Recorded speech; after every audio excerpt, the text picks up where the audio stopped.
I call to order the City Council meeting for Monday, August the 21st, 2023. If we can do the roll call, which from what I can see, it looks like Jeanette won't be joining us today. All of us are present. And if we can get Pastor George Finney to come and give the invocation.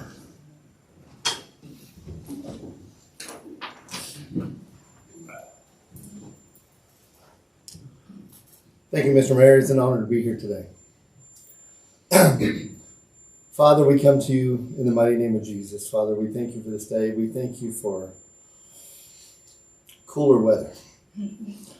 Father, we thank you that though we go through warm, troubled times, Father, that brighter days are ahead for us.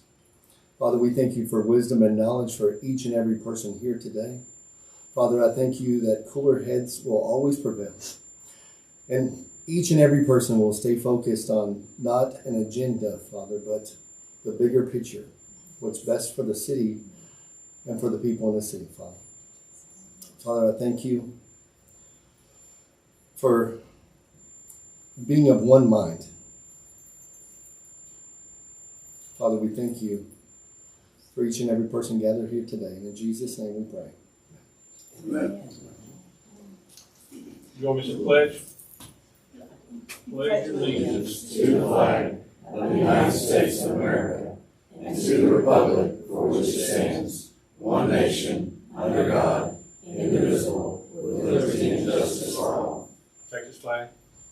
Honor the Texas flag. I pledge allegiance to thee, Texas, one state, under God, one and indivisible.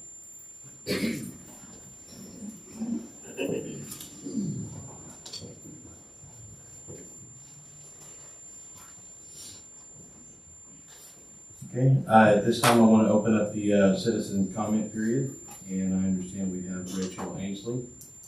She can come forward. You have 3 minutes, correct? You have 3 minutes. I will try to be quick with it. For those of y'all who know me, I like to talk a lot. So I'm coming today with a bit of education for the city of Dayton. A lot of y'all, I'm sure, are familiar with Bridgehaven Children's Advocacy Center. We've been established for going on 20 years. Our mission is to reduce trauma associated in child abuse investigations. We work with Liberty and Chambers County, and we have our primary office located here in Dayton, Texas, where we're there by Ricker Elementary area.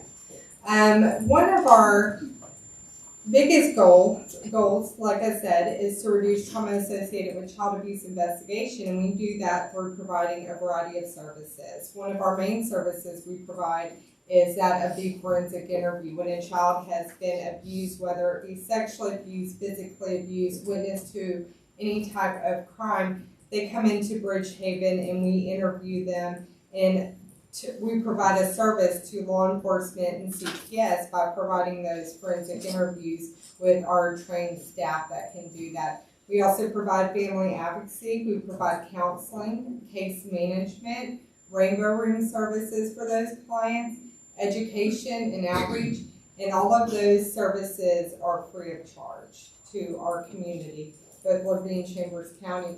We not only support the victim, but we also support their non-offending caregiver. I do want to share with y'all some local statistics, and these are specific to the city of Dayton. We have seen an increase in statewide intakes and an increase in our child abuse cases, unfortunately.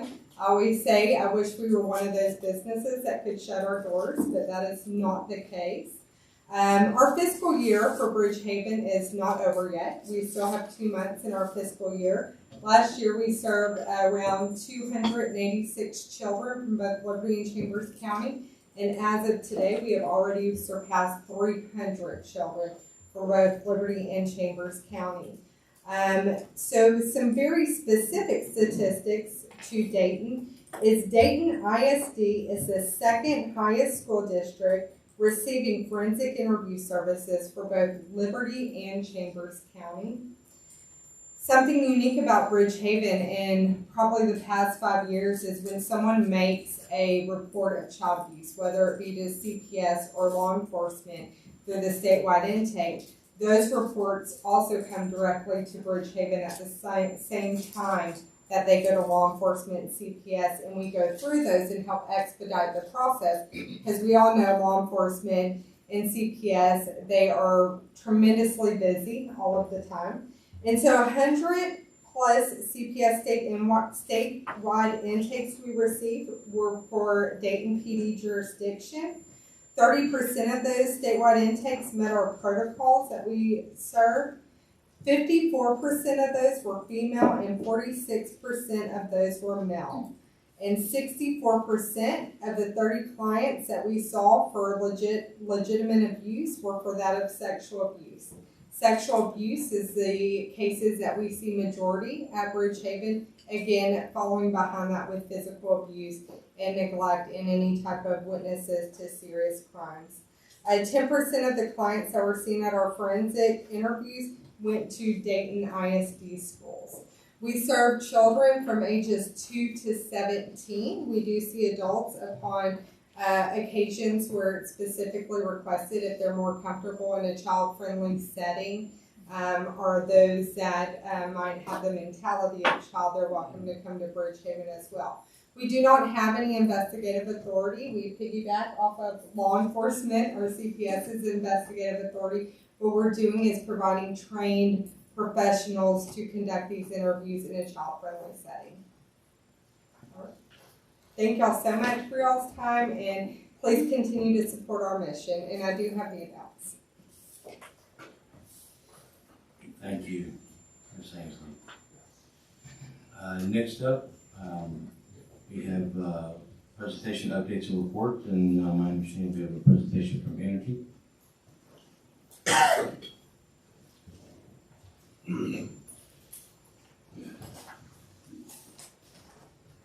Good evening, everyone. You got it. Let's see if I can figure out how to work this real quick on the fly. There we go. Got it. Okay.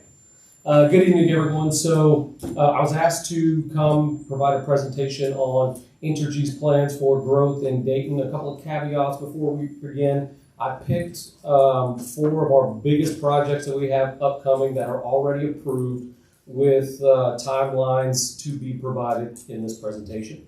Now, these projects are, all things being equal, no anticipated changes, big companies and or new areas coming in that will require power. These are only these are only projects where we've decided in the long run we want to be able to provide more power if nothing else changes, okay? Better, more reliable power is what we're going for. Now, as we have new companies come in, new neighborhoods being built, our designers and engineers work with those developers to make sure we have the power, build the infrastructure to be able to serve those. So, before I begin, anybody have any questions about that? Nope. All right. So, today we're going to talk about 3 different areas: our transmission projects, our distribution projects, and our products that we have to offer for both residential and commercial customers. So starting off with transmission, we have a huge project for a brand new substation to be constructed. It's going to be pretty expansive. So right now we're expecting this project to be approved by MISO. Just a little background, we are one of 4 utility providers in the state of Texas that does not report up through ERCOT. So every time you see a national article about how Texas is going to have to start shedding load and they're on watch for, that's not us. That's a different grid altogether. But we have partnered with MISO, which is the Mid-Continent Independent Service Operators. We go most of South U.S. all the way up to Canada. We partner with them for resources, power sharing, but most importantly, resource sharing. So what does that mean? Well, when a big storm rolls through, in order to get people back online as quickly as possible, it takes thousands upon thousands of crew members to be on the ground doing the work, right? So we partner with them in order to make that happen. In exchange, when they are hit hard by heavy weather incidents, we will go and help them get up and running as well. So that's a big part of being a part of MISO.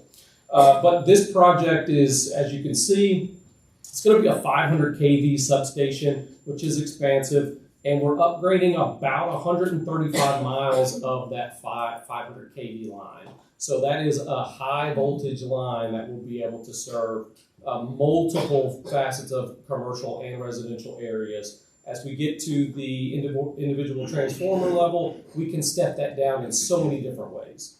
So it could be serving something as small as a home or a megawatt or multiple megawatt commercial entity. That's all that kV line means. In addition to that, we're also upgrading more than 7 miles of line that's coming from our Long John substation all the way down to Dayton so that we can provide more and more reliable transmission power into Dayton. All right, so that rebuild is, as you can see, going to increase the rating of that transmission line by more than 262%. So that's a big reliability project for us where we want to be able to improve the power quality coming in. Any questions on transmission? I do have a question. Yes, You ma'am. said the 7 mile line rebuild comes into Dayton. Where does it start? It starts in Liberty. It's going to be just north of Liberty. Okay, and when you say the line increase, what is by percentage? Do you have like a kilowatt or a kilovoltage? Right. That increase, or is that just a percent overall, the overall number? Sure. So that's a great question. The line rating itself doesn't pertain to the load that it can carry. It just pertains to the quality and reliability at which we can put it in. So the rating of the line we currently have is old line, right? It's old line. We've got better line now. We're replacing that old line with upgraded line, so thereby increasing the rating. Okay, so when you increase that, what is the longevity of that? Since the current line is old, what is the life expectancy of this 262% increase? Minimum 20 years, and then we'll reevaluate and make upgrades as necessary. Those are great questions, though. What is the new time substation, frame on the where is long it john? Oh, the time frame of the long john, that's going to be complete by the end of this year. Okay. Yes, ma'am. Great question. Yes, ma'am. And the new substation? Yes, ma'am. Location. I'm sorry. Location of the new substation? That's going to be northwest of Dayton. So this is for our SETX reliability project. That's going to be northwest of Dayton, where our transmission line is going to come in from the west. So when you say north, I'm sorry, I'm a little directionally challenged sometimes. So when you say northwest of Dayton, can you be more specific? Is that More specific. 146? Sorry, I gotta get used to this. No worries. So when you say northwest of Dayton, can you be more specific? Like, give me like, is that 321, Highway 321, northwest of 321, or north of 1960, Highway 90? It's going to be past 1960 up 321, and then a few miles off of 321. Okay. And What I can do is, because I didn't include the actual map of it, I can actually send you all a map of where. that would help because I'm a visual as well. Yeah, no worries. The other question that I have, so that 500 kV substation, which is these are your priority projects, correct? Correct.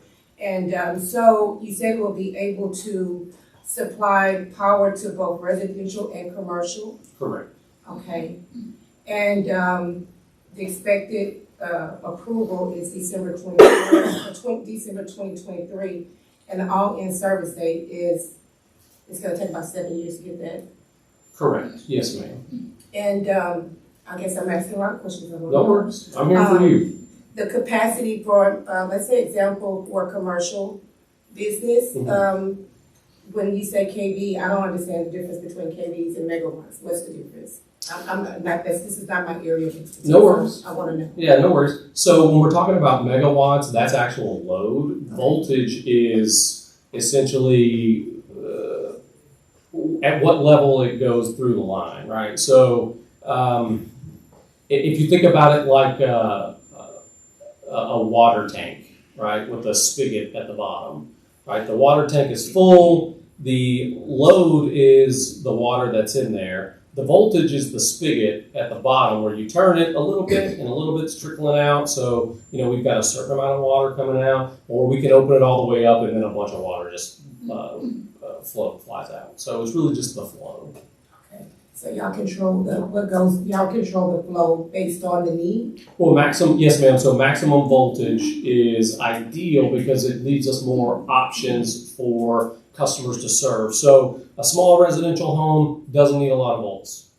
A large commercial or industrial customer, they're going to need a lot of volts. So if we max it out at 500 kV, then we give ourselves more options to serve more customers, depending on what sort of service they require. So will these projects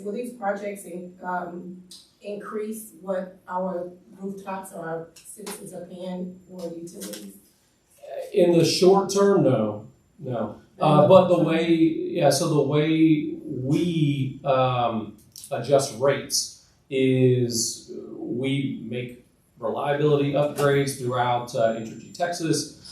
We improve infrastructure. We build new substations to provide better quality and more reliable service. And then every 2 years, we'll review with the PUCT to say, hey, here are all the things that we've done for all of our customers in order to provide the best service that we can. And here's how much it costs. And then they will vote on what amount we get to charge as an energy rate, or as an energy rate, rather. Energy without the T. With an energy rate. And they tell us what we get to charge. Okay, thanks. Yes, ma'am, absolutely. Great questions, though. Any other questions on these transmission products or projects? Real quick, Yes, sir. how far does your area go out toward Houston? Entergy's area? So we're going to come to Dayton, then we kind of wrap around Houston over to Kingwood, New Caney, and the Woodlands, and then we go out from there. So the Woodlands, Kingwood are the only cities close to Houston that we have, and then the rest of Harris County is all other ERCOT providers. So on this 7-mile line rebuild, I know you said it's coming into Dayton. How many miles of that will actually be in Dayton versus the other areas? That's a great question. Into the Harris County. So we don't provide power to anyone in Harris County other than Kingwood Woodlands. Kingwood and Woodlands. Okay, Yeah. so on that, based on that number, the 7-mile line rebuild, how much of that will be servicing the Kingwood Woodlands area? Got you. None. Okay. So all of that is going to be for Liberty County, and more importantly, Dayton and Liberty. So not up to Cleveland. Okay, I have a question. Yes, ma'am. You, in the beginning, you stated that this is just for existing, what you anticipate for the residential moving in and everything. Assuming we have more industrial development that happens quicker than that and needs more before fourth quarter of 2030, what is your timeline on being able To be able to serve those customers? Yes. Sure. So we move those timelines up. Mm-hmm. Very simply, whenever a new customer comes in, regardless of their size, if we don't have what we need to serve that customer, then we work with them to build it. Now, here's a great kind of disclaimer. We were talking about rates earlier. How do we decide what the rates are? Well, whenever possible, we have commercial and industrial customers pay their part of it so that it doesn't get passed on to you, me, individual rate-based payers. All right.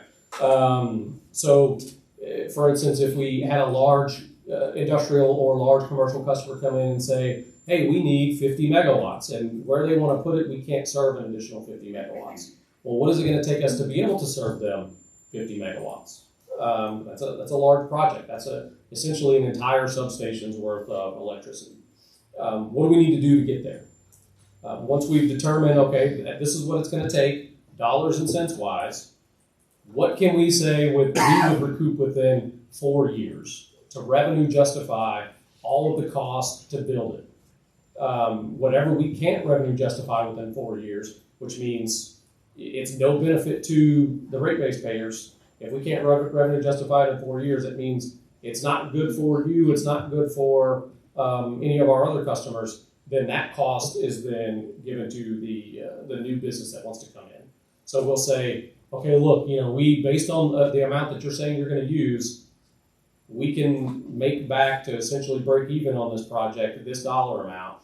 But if it costs an extra $1 million, we're not going to pass that over to our rate base payers.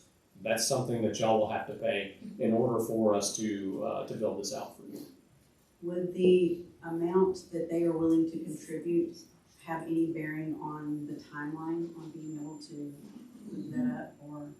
No, so as soon as we get a customer that says, hey, this is what we want to do, then that project is live. It's, once we've got a project code attached to it, which these are all projects that have a code attached to it, but they're not customer codes. These are just upgrades and additions that we're making to current infrastructure. It's not serving additional customer load. We're just trying to make it better, right? So once we get a customer that says, hey, we're coming in, this is how much we're going to need, well, then we can have a project specifically for that customer to give them everything they need in order to operate.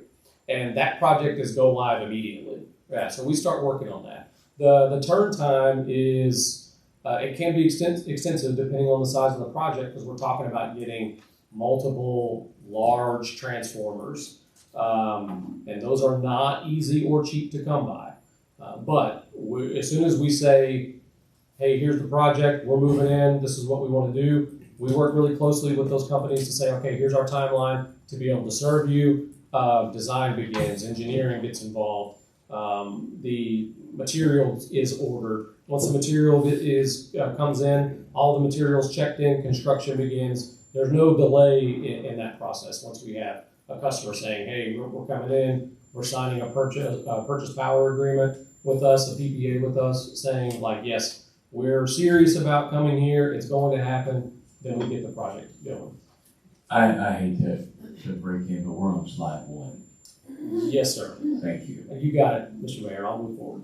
Okay, and just you all have my contact info. If you have some additional questions after, then please let me know. I'm happy to meet with you, one-on-one or as a group, just to keep the meeting moving. Distribution projects. So we have a Colony substation that's going to be going in. It will be complete by the end of this year. Most of it is already in, and we're actually already feeding, or we have 2 feeders that are up and running. We're going to be adding an additional 2 feeders.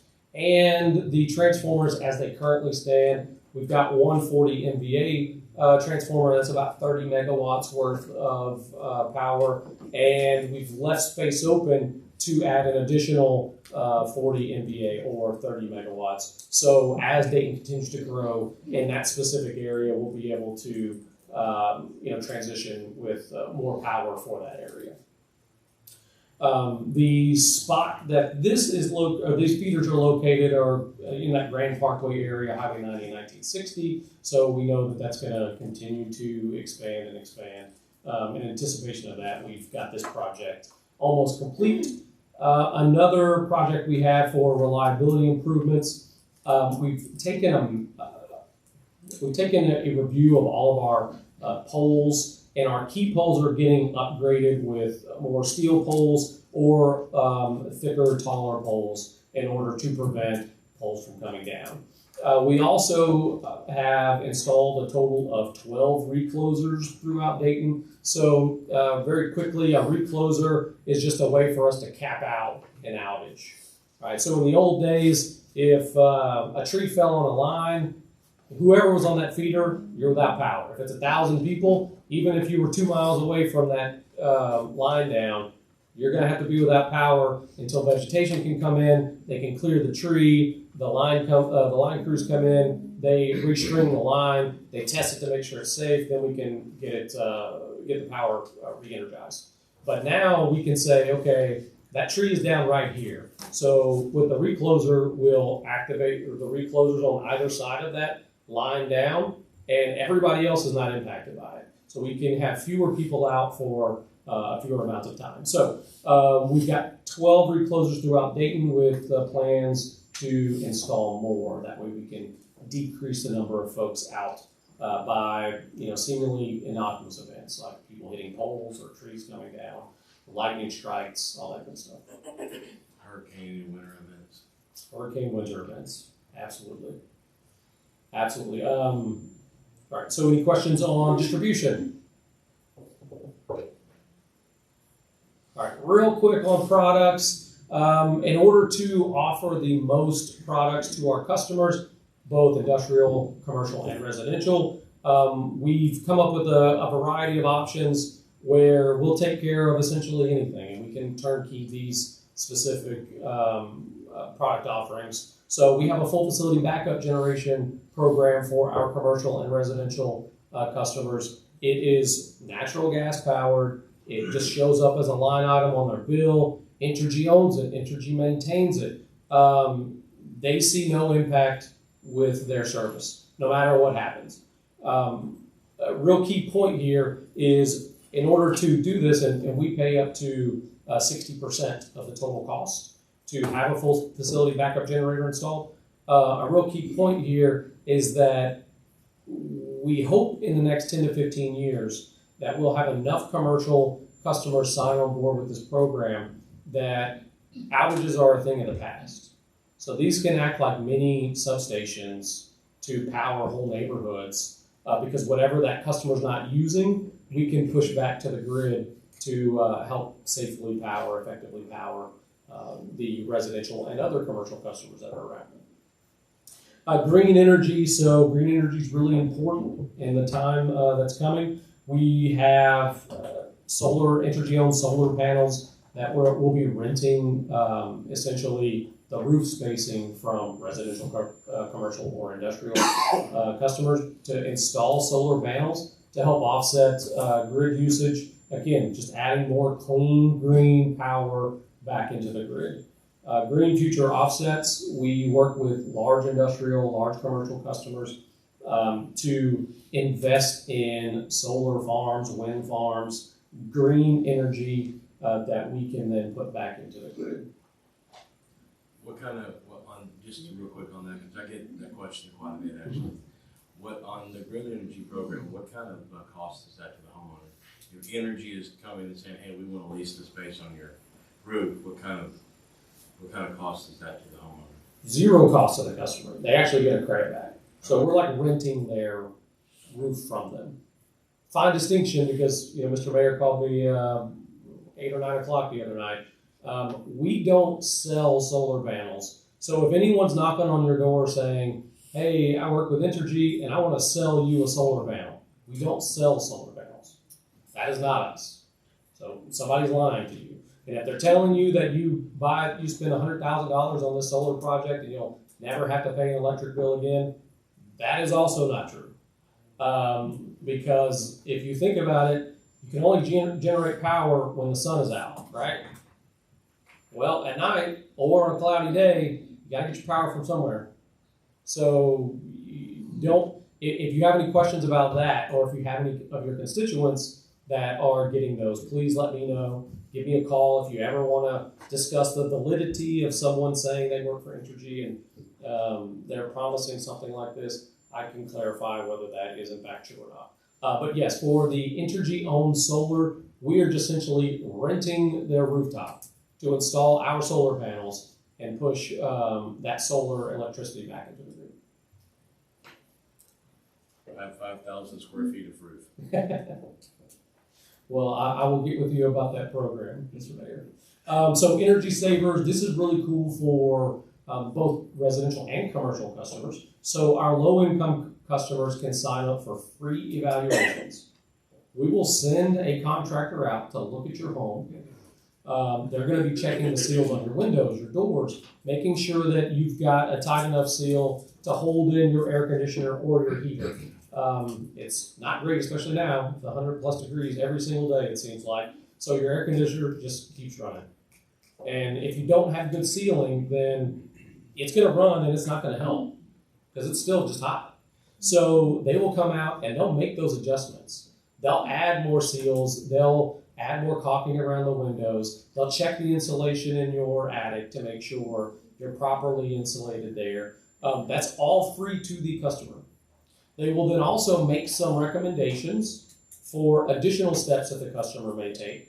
That might cost money, whatever's not covered by the program. They really feel like the customer will get a benefit out of it. They'll tell them, here's what you should do, and here's the benefit you should get. But they don't do that because they're not trying to make money, all right? They're just making a recommendation, and they'll give them a list of contractors in the area that they can get a hold of.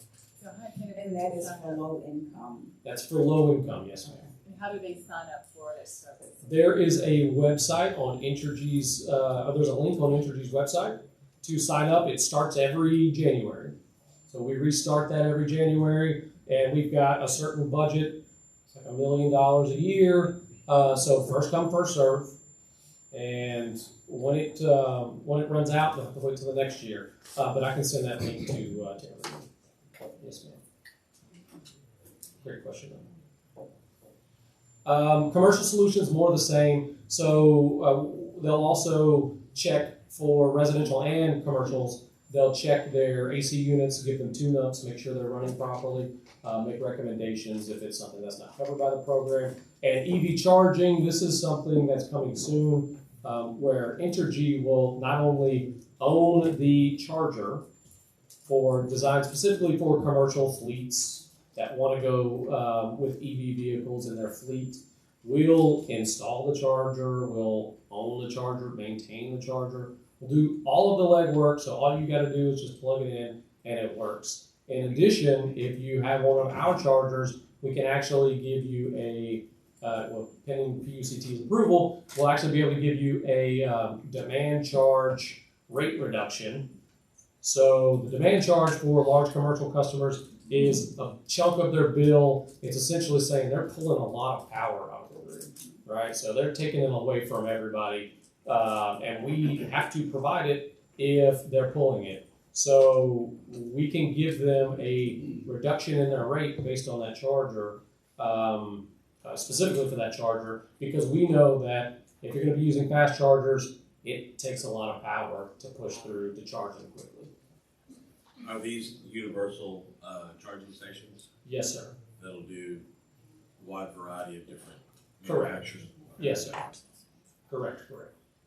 Yeah. And on these Entergy-owned service for this future that's coming down the road, is Entergy the only outfit that can provide those type of services? Or, I don't know, I'm asking.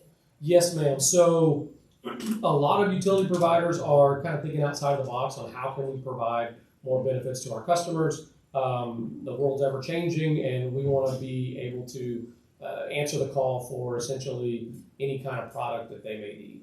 So you can get, right now, you even as an Entergy customer could get a lot of these by going with a contractor or another company to install both full facility backup generators or full home backup generators, but also EV charging. Now, you can't get them from us, and we're offering discounts to do so. And the variety of discounts that are offered by utility, I don't think they're as high as the discounts that we're offering. Now, one big thing on the EV charging is because we wanted to offer the demand charge rate reduction for those EV charging stations so you could get a fast charger and not feel it every time you got the bill. That's held up in the PUCT because other utility providers don't want us to be able to do that. But that's a great question. All right. Any other questions on products? Awesome. All right. Thank you so much. I do have other questions, and this may not be the time, we may not have enough time to go back to some of the options I'm concerned about, commercial, the capacity to handle industrial type businesses. I would like to have a further conversation on how Entergy can help businesses, industrial businesses, come in here that requires additional substations that the current substations that are here can't handle. Because when I ask that question, I'm thinking about future growth of Dayton, the ability to bring jobs to Dayton, ability to grow Dayton. But if we have a need, as of right now, from what I understand, Entergy does not have the capacity to serve some of potential businesses. So I would like to further discuss that. And I don't know if we have time here, but definitely want to engage in a conversation to get a complete understanding from my part. So I can tell you specifically, every customer, industrial or otherwise, thinking specifically of one project, if they've come to us and signed a contract with us that we are to serve, then we set dates on, hey, this is when we'll have power to you by. We've been able to serve all of them, and if we've not, then we've made plans to serve them by the end of 2024. And those contracts are signed with, I think it's 3 different industrials. Now, if there are other industrials that are looking to come to Dayton, which I'm sure there are, it's a burgeoning area, they've not engaged with us to sign a contract in order for us to then look at the project, revenue justify, and reduce the total overall cost to the rate base payers. So that would be an obstacle as far as, getting people to come in who want all the work already done, or commercial entities, industrial entities that want all the work already done and they just want to, throw up their building and be ready to go. I certainly understand that, but we can get into the details. Anytime I'm happy to discuss it with you.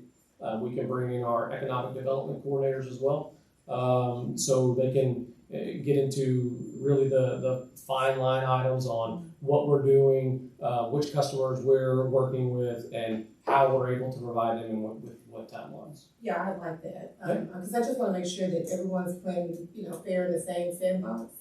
And it's all for the, benefit of the growth of Dayton, as well as bringing business and industry here. I definitely want to see what that looks like, and I want to have a conversation with Entergy. Absolutely.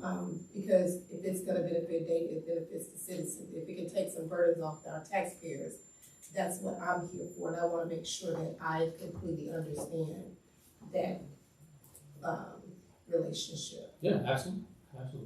Thank you. Good. Thank you so much.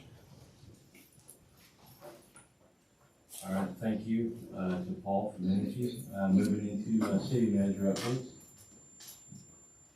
Mayor, City Council, I just have a few updates to give to you. Luke Street Drainage Project is 100% complete. This is where the property that's going to be behind the homes on the north side of Luke Street, as it's dead end and running to the Dayton bottom there. The project consists of improving the outfall concrete lining to prevent further erosion, installing an energy structure to mitigate the high velocity of runoff due to the steep grade. So that project is finally being completed. It's been about 4 years in the making, just about, and it is done.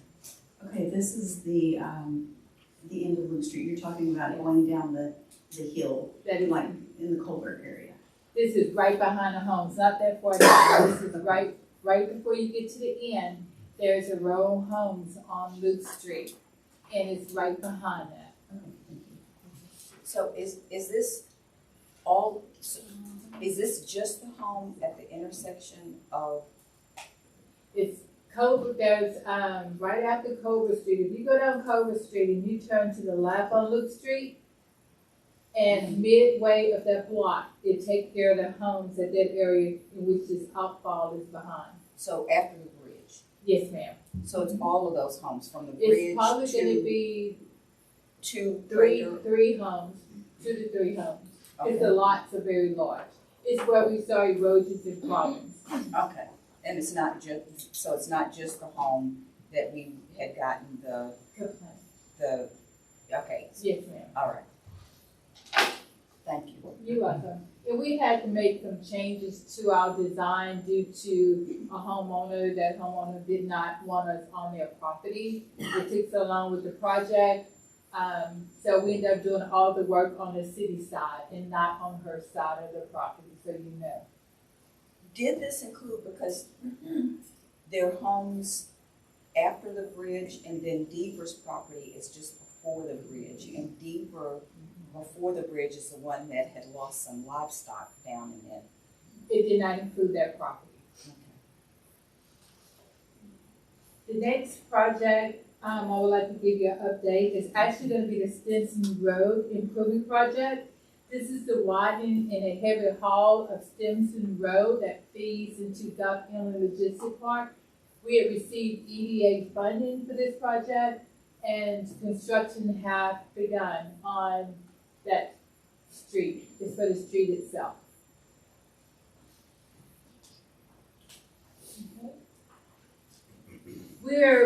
Staff has been working on a U.S. Navy at the UP Railroad crossing, try to identify our utilities. Staff went out, they dug as far as they could.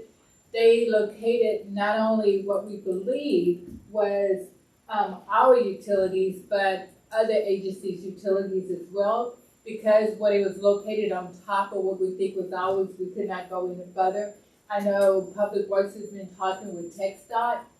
They're supposed to go out and meet together and take a look to see what is there and what we need to do, if anything. So it has not been decided yet what we will need to do, but TxDOT and staff is working together. This is so that we can get that overpass next year.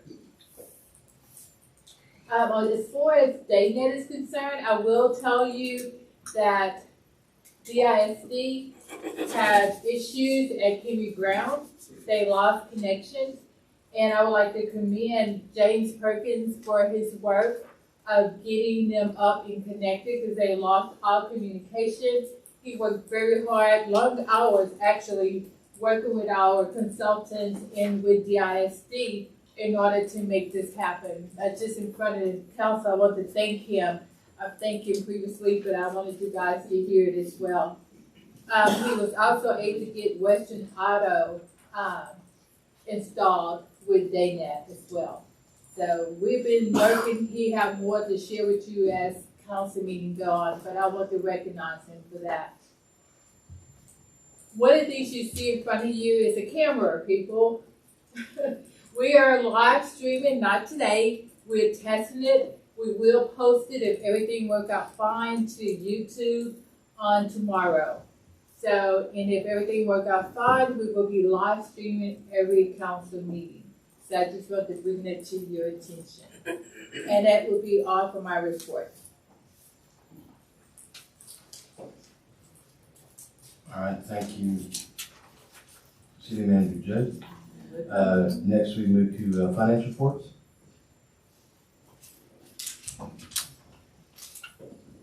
It's not working.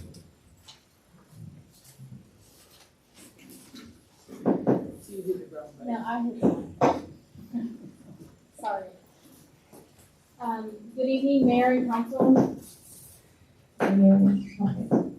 I'm going to be giving a general overview of the financials through the month of July 2023. This is the major operating funds for the city. The budget is at 83% complete for the fiscal year, and I'm going to start off with the general fund. Total revenues are at $9,841,194, or 91% of budget, which is 43.4% more than last year to date. Our total expenditures are at $7,568,425, or 75% of budget, which is 3.7 more than last year. But overall, we're trending similar to last year.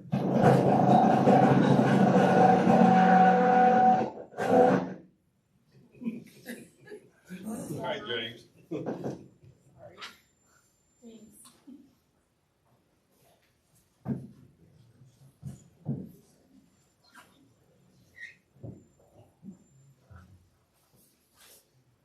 Okay, so I'm still in general fund. Revenues are over expenditures by 2.2 million, and this is due to the monthly transfers from other funds and then department savings. Moving on to water and sewer fund, total revenues are at 6 million or 96.7% of budget, which is 8.9% more than last year to date. Total expenditures are at almost 5 million or 77.8% of budget, which is 19.9% more than last year to date due to our monthly transfer to the general fund. Revenues are over expenditures by 1.1 million due to department training within budget. Moving on to solid waste, total revenues are 651,044 or 81% of budget, which is 9.9% more than last year to date. Total expenses are at 533,822 or 72.4% of budget, which is 4.2% more than last year to date, due to the monthly transfer that we transferred to general fund and merchant fees. Overall, revenues are over expenses by 117,222 due to the department training within budget. For the fiber fund, total revenues are 109,239 or 135.1% of budget, which is 6.8 less than last year to date, due to pausing signups for Dayton. Total expenses are at 246,898 or 17.8% of budget, which is 93.4% less than last year due to not paying personnel or halting the project. So the revenues are under expenses by 137,659 due to regular maintenance fees that need to be paid to continue servicing the few residents with Daynet. And hopefully, once we get it back and running, will increase our revenues in the fiber fund. On the fiber fund, what did we have total left in there to date for the bond that hasn't been spent? I don't have that information in front of me. Okay. But I will get that information out to you, so I'll work. Okay, thank you.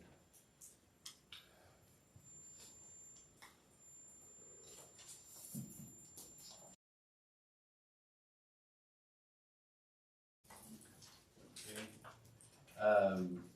Moving along to department reports.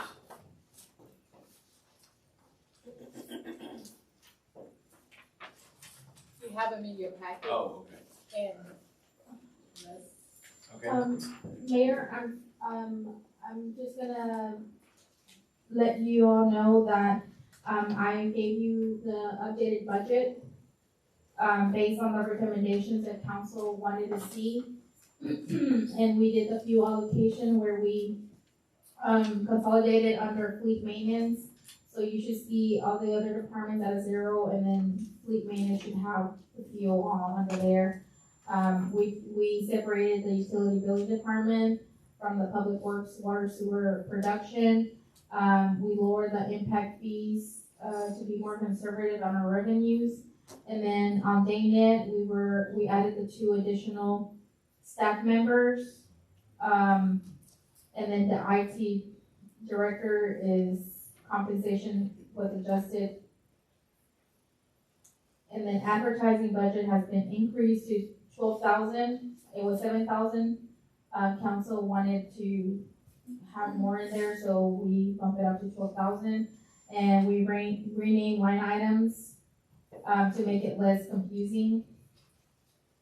And then the municipal court building fund, they don't have a warrant officer, so there was no need for them to have any money in the weapon, ammo, or the vehicles. So we moved it to education and training.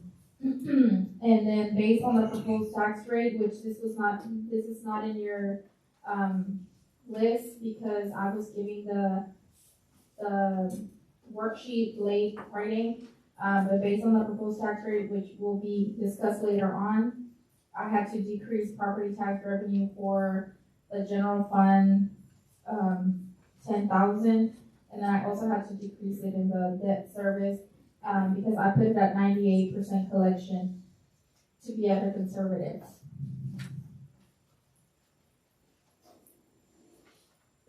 what was the second item? You said the first time was, 10,000 reduction in property tax, and what was the other one? And the other one was debt service.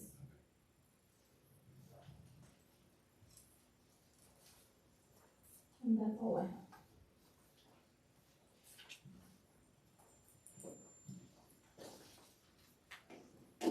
Alrighty, moving to, mayor, council, staff comments, anybody have any comments they wanna bring up? Okay, moving on to the consent agenda, if we can get a motion, to approve the consent agenda. Mayor, can we go back, because I do have a comment. And my comment would be based on a social media post, that I feel is unfair to this city council. The voters voted us into these positions, and I represent the citizens of Dayton. And I'm not quite sure where some of the information is coming from, but I want the citizens to know that when information is provided to us, I know I personally try to respond when I can. I've not at one time held back sharing of any information that's public to any taxpayer. Ms. Vickery took it upon herself to go on social media, and I felt it was in bad taste and unfair to this council. So for the citizens that are here, please know Valerie Barton has not ever held anything back. I'm an open book. If you ask me a question, I will answer it. If I don't know the answer, I will ask until I get it. I take my position serious, and my character, it has no price or anything when it comes to that. I take that very serious. So I did want to make that comment. Thank you. What part did you take offense to? Well, sir, is that sir? We can dive into that. Yeah, I just want the citizens to know that I have never held anything back from anyone. I'm just very transparent. I don't have anything to say other than just claim my name. Okay. Moving on to the consent agenda. Y'all hate it when I read all of these, so Yes. we can just get a motion to approve the consent agenda, or if anybody has any issues. I just have one question. The Texas Smart Bond membership program, what does that, what benefits do we get from that? Really, this is gonna allow us to buy the blood test kits. We're having a hard time getting them right now. Oh, sorry. We're having a hard time getting them right now. It's $100 for a year worth of membership. We get a little bit of a discounted rate, and they do have them in stock, and we don't have to wait to get them. It's essentially a Bible. Like a buy board Yes, for ma'am. the test. And, I move that we approve the consent agenda as presented. I second. Okay, I have a motion to approve by Cheryl and a second by Tanya. All in favor say aye. All opposed say no. Consent agenda is passed. Moving into our public hearing, the time is now 6:55 p.m. and I hereby recess the regular session of the Dayton City Council meeting. Do hereby convene a public hearing in regards to our 2023-2024 fiscal year budget. Mayor, City Council, we are required to hold a public hearing to meet the local government code, the election code, and the tax code. So this is just a public hearing in case someone have to speak. We have posted the budget on our website as required for the public to be able to see, and we just open it if anybody have any comments. Okay, do we have anybody that wants to comment on the 2023-2024 fiscal year budget public hearing? Okay, I hereby, We're not closing yet. So, We just move forward. yeah, we just need to, we need to leave this open and we're gonna continue it at our next meeting. The budget hearing. Okay, so we just leave it open and then move forward? Yes, sir. Because once you close it, you have to vote to adopt it. Okay. Okay.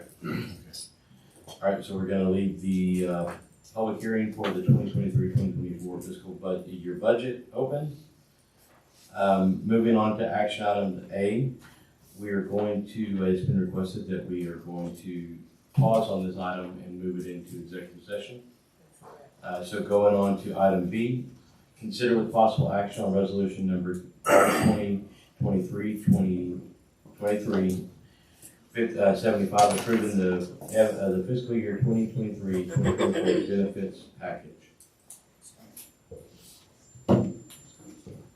This is actually so small. I don't know. This is gonna be so heavy.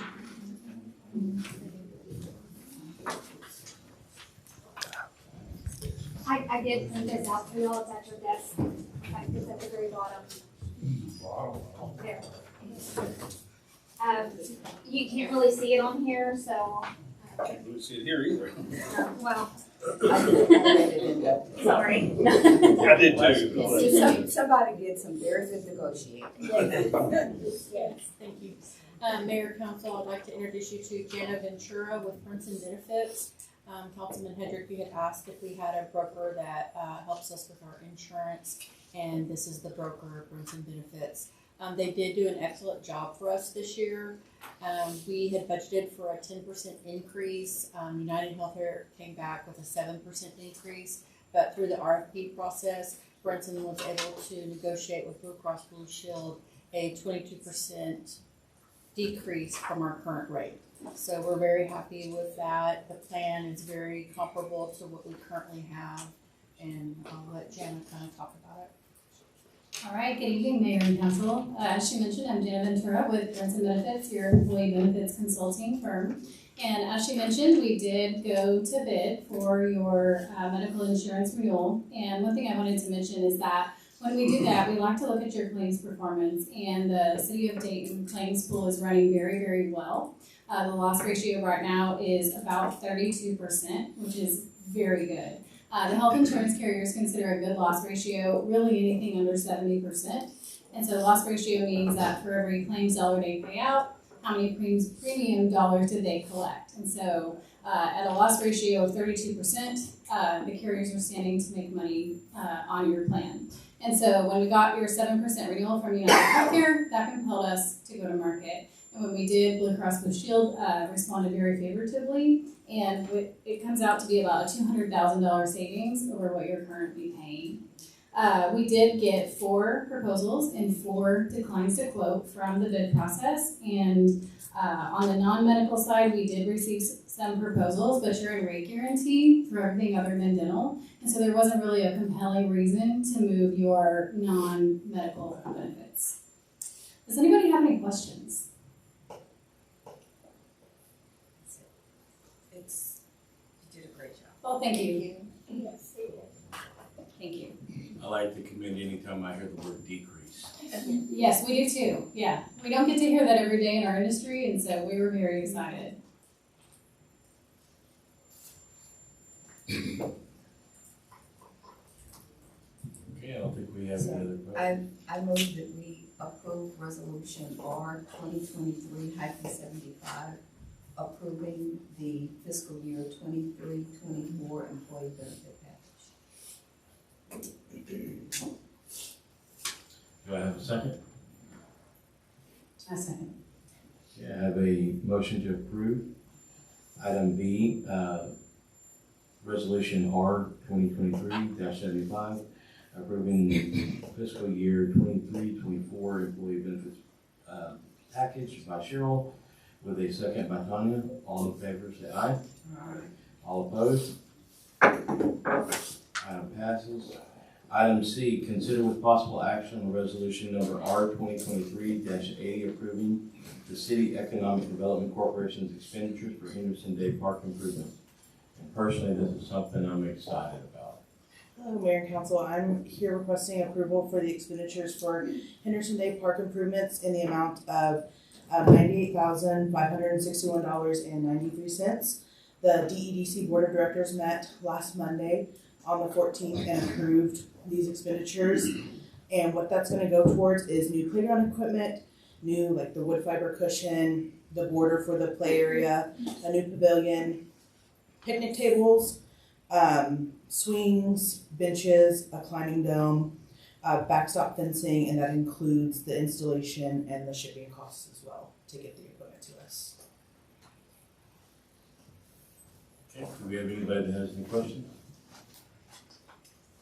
I move that we approve resolution R 2023-80, approving the Dayton Economic Development Cooperation's expenditures for Henderson Day Park improvement.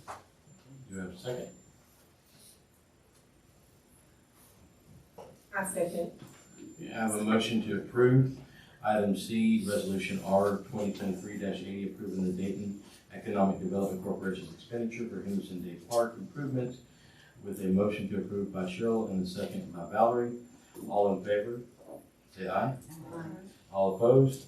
Item C passes. Item D, consider with possible action on ordinance number O 2023-16, authorizing the issuance of City of Dayton, Texas combination tax and limited pledge revenue certificates of obligation series 2023, providing for the payment of said certificates by the levy of an ad valorem tax upon all taxable property within the city, and further securing said certificates by a lien and on pledge of pledged revenues of the system. Good evening, Mr. Mayor, council members. My name is Andrew Friedman with Samco Capital Markets, serve as financial advisor to the city. Passed out just before the meeting started a short packet of information related to the pricing of the $8 million certificates of obligation. We took competitive bids at 11 a.m. this morning. That's the top page of the bid results.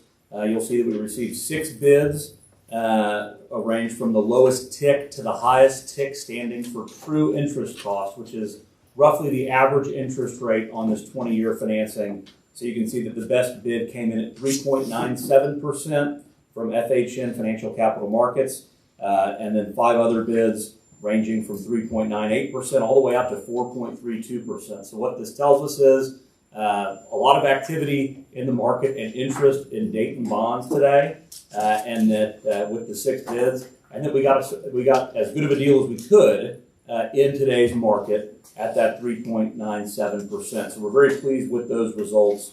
Of course, the bond investors look to our credit rating. Of course, we went through that process as we do each time we borrowed certificates of obligation or refunding bonds, and Standard & Poor's affirmed our credit rating. And so behind that are the final numbers, and I'll go through these just briefly, but you're issuing $7,855,000 in obligations, excuse me.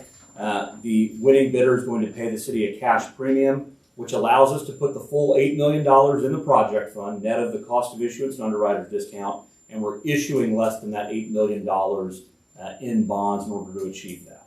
And that's listed there on the sources and uses of funds page. Behind that is the 20-year amortization schedule for these obligations. They will bear a fixed interest rate for all 20 years. They'll be callable, meaning that if interest rates are lower or we have surplus cash on hand 10 years from now, the city will be able to either refinance these obligations at lower interest rates for savings or pay some or all of them off if there was a circumstance where we had money available, and then we'll be paid off finally February 1st of 2043, and you can see the semi-annual debt service payments included in there. So very pleased with the result. I'm happy to answer any questions that you all have. These obligations and their debt service payments have been factored into your proposed tax rate for the coming year, as you all will discuss upcoming in your budget discussion. So with that, Ms. Herrera, if I've left anything out, or Ms. Judge, I'm happy to answer any questions.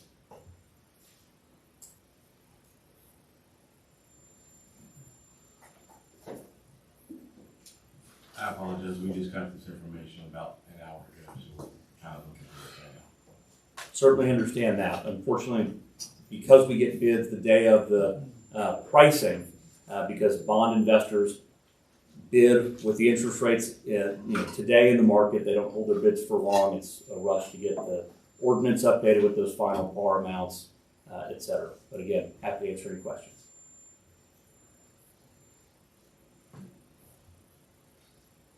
I am going to make a motion, but I do want to note that what is in our packet, instead of having 8,000, does still have the 10. So I need to make that correction. Yes. So I am making a motion that we approve ordinance 2023. Was there? No, it was just saying we did know that it was. Okay. Yes. So in the ordinance that's going to be passed tonight, it does say that originally y'all approved up to 10 million for them to look into, but it has the amount, which is 8 million. So you'll see that in it. But that's what whenever it first was brought to council, and that's why it's in there. But you can see in the ordinance. It does stipulate that. It does. It absolutely does. Yes, It ma'am. does. Okay. So the one that y'all will be signing is correct. Okay, it does say that. Okay. That we approve ordinance 2023-16, authorizing the issuance of the City of Dayton, Texas combination tax and limited pledge revenue certificates of obligation series 2023, providing for the payment of said certificates by the levy of an ad valorem tax upon all taxable property within the city and further securing said certificates by a lien on pledge of the pledge revenue of the system in the amount for $8 million. Okay. We have a motion to approve ordinance 2023-16. Do I have a second? Second. Mr. Mayor, sorry. For clarification, can you just say instead of 8 million as presented, since it's technically 7,855,000. and then they're paying it down? As presented. Thank you. And Since it's actually less than the 8 million. And I have a motion to approve by Cheryl and a second by Tanya. All in favor say aye. All opposed say no. Item D passes. Real quick, while you're still up there, so a bond is a bond, but this is a certificate of obligation. And why are we doing certificate of obligation? Because the bond was coming due or ending, right? We do have a drop off in our existing debt service. So what that means is we've issued bonds, tax notes, certificates of obligation over a period of years. Every couple of years we have declines in our debt service that allow the city to basically replace that retiring debt service with new debt service, maintaining the tax rate and funding new capital improvements. That's what, don't worry. And Mr. Mayor, if I could impose on you quickly, I just need to get a signature for the purchasing investment bank very quickly from you. Let them know they have it on the board. Sorry, I usually get my stuff from them. Are we good to sign? Yes. Yes, sir. Yes. We are.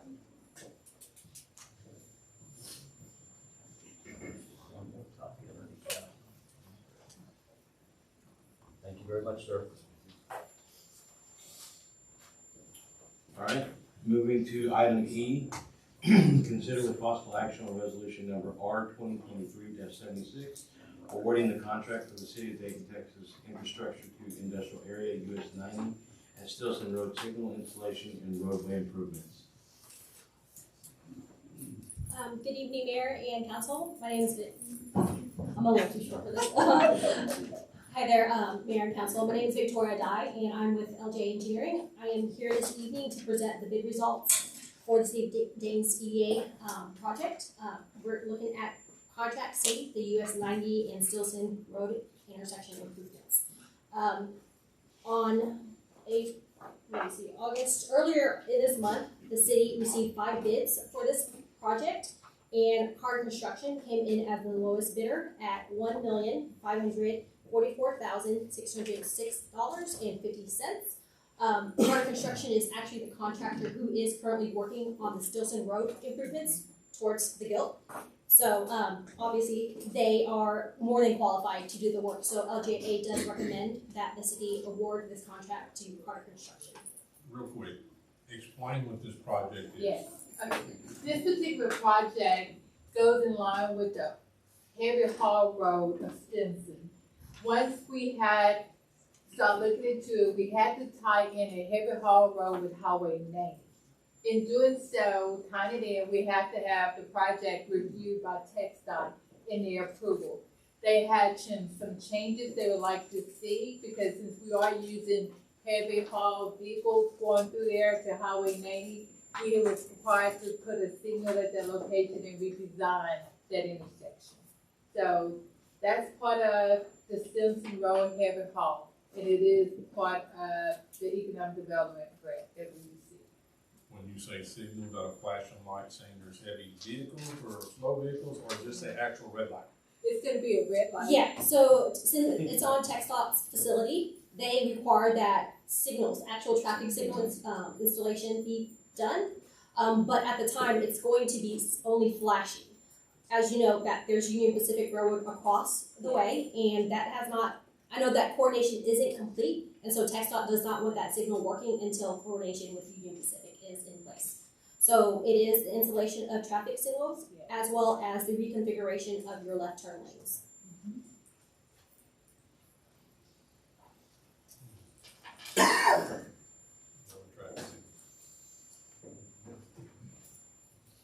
Okay, do we have a motion to approve the resolution R 2023-76?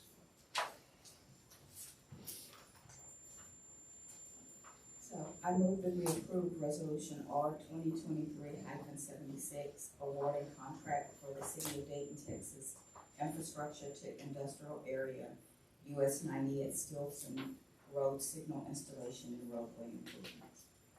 A second. I have a motion to approve resolution R 2023-76 by Cheryl and a second by Tanya. All in favor say aye. All opposed say no. Passes. Item F, consider with possible action on resolution R 2023-77, awarding contract for the City of Dayton, Texas infrastructure to industrial area, force main and lift station. So this is for the bid results for the contract D of the same EDA project. This one is for the force main and lift station to serve the Guild. The city received 5 bids as well, and the lowest bidder, Redico Construction, came in at $1,699,700 even. We vetted Redico, checked on their references, and they are qualified to do the job, and LJA does recommend that the contract go to Redico.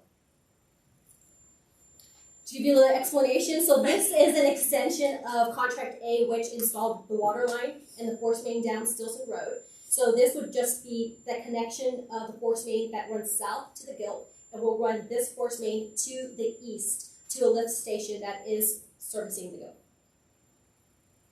So I'm probably going to get roasted in the comments for this question, but what exactly is a lift station? The lift station is when the force main comes to the lift station, and it's the force main is going to be really deep. So when it comes to the lift station lifts up the sewer to where it can then be pumped back out. Okay. Yeah. Okay. Do we have a motion to I approve? move that we approve resolution R 2023-77, awarding contract for the City of Dayton, Texas infrastructure to industrial area force main and lift station.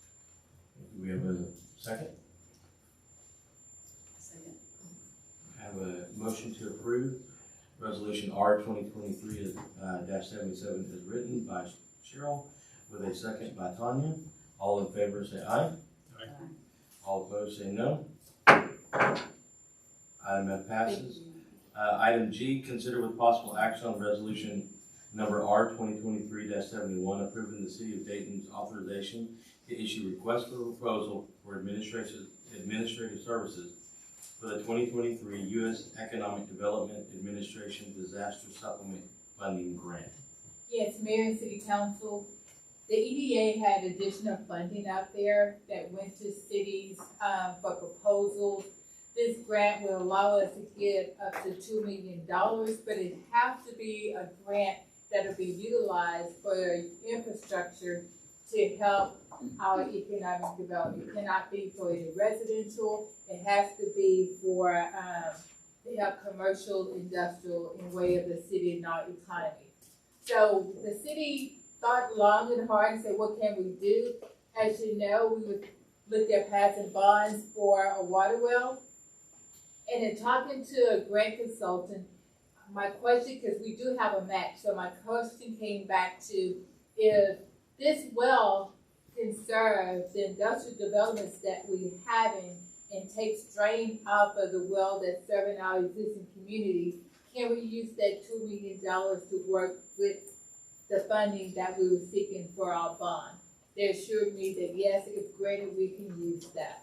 So I would like to go out for administrative services to apply for this particular grant, so it would help us in getting this well. Okay. Do we have any questions? I'm all for getting grant money to help pay for these infrastructure needs that we. And this is a matching grant. It is. Due to the fact that we are going out for $5 million for the well, if we able to get the $2 million, we only have we required to put the $3. I think council can decide what to do with the rest of the funds. So I move that we approve resolution R 2023-71, approving the city of Dayton's authorization to issue requests for proposals or administrative services for the 2023 U.S. Economic Development Administration Disaster Supplemental Funding Grant. Yeah, I have a motion to approve our resolution R 2023-71 by Cheryl with a second by Tanya. All in favor say aye. All opposed say no.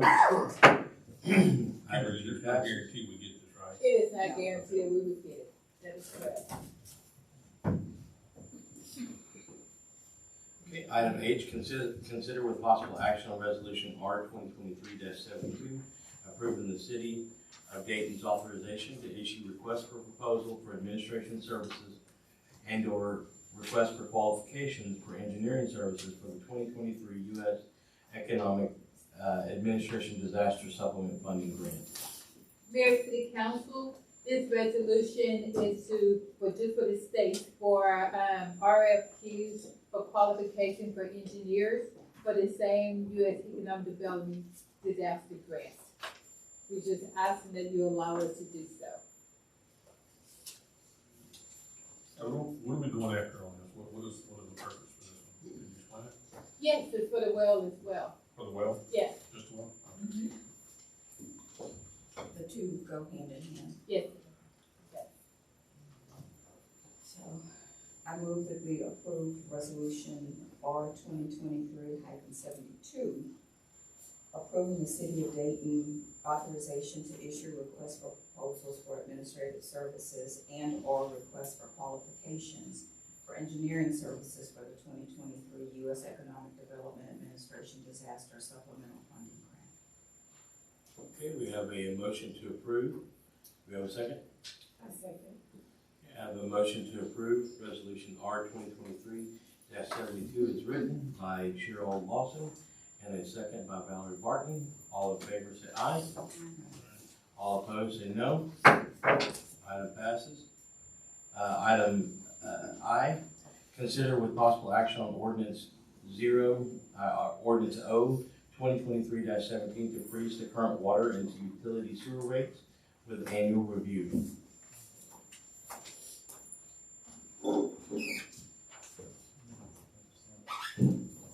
Mayor, City Council, sorry.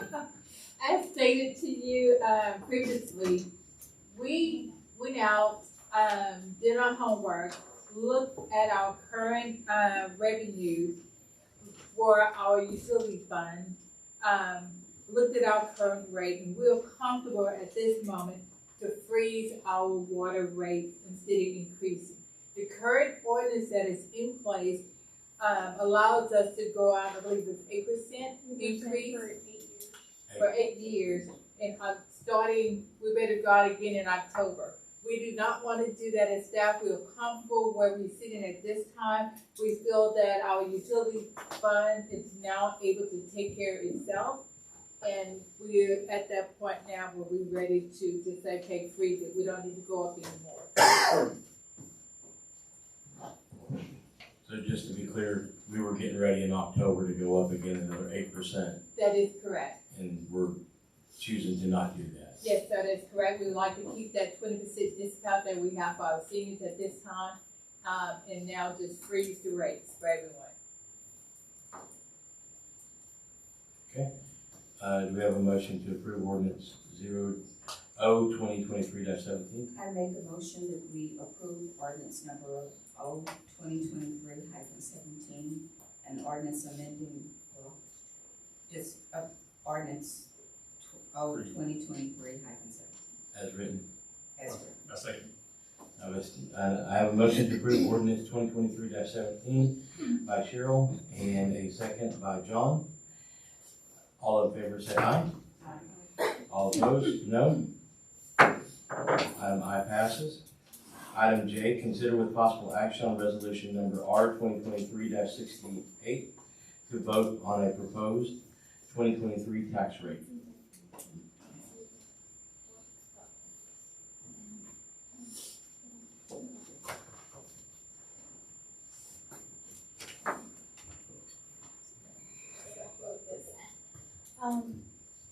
Good evening, Mayor and Council.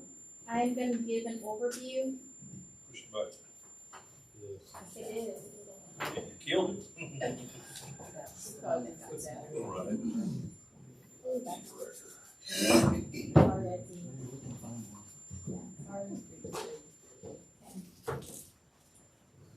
Okay, so this is my outline briefing. We're going to go over the property tax overview.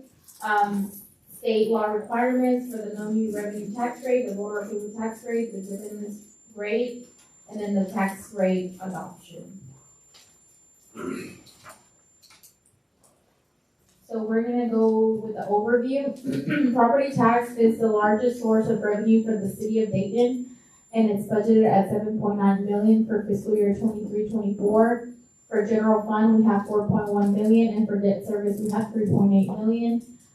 Property tax revenue is composed of 3 factors: tax base value, tax exemptions, and tax rate. The tax base value certified by our appraisal district, and our tax office does our tax rate calculation. The tax exemptions allowed by state law and approved by city council, and then the tax rate is set by city council, and this is based on a 98% collection rate.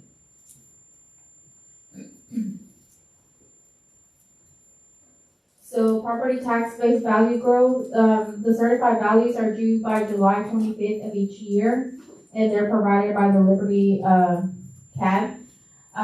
Total certified values is $1,260,313,819. The certified tax values for tax year 23-24 are up 6.8% or $78 million from the 22-23 certified values.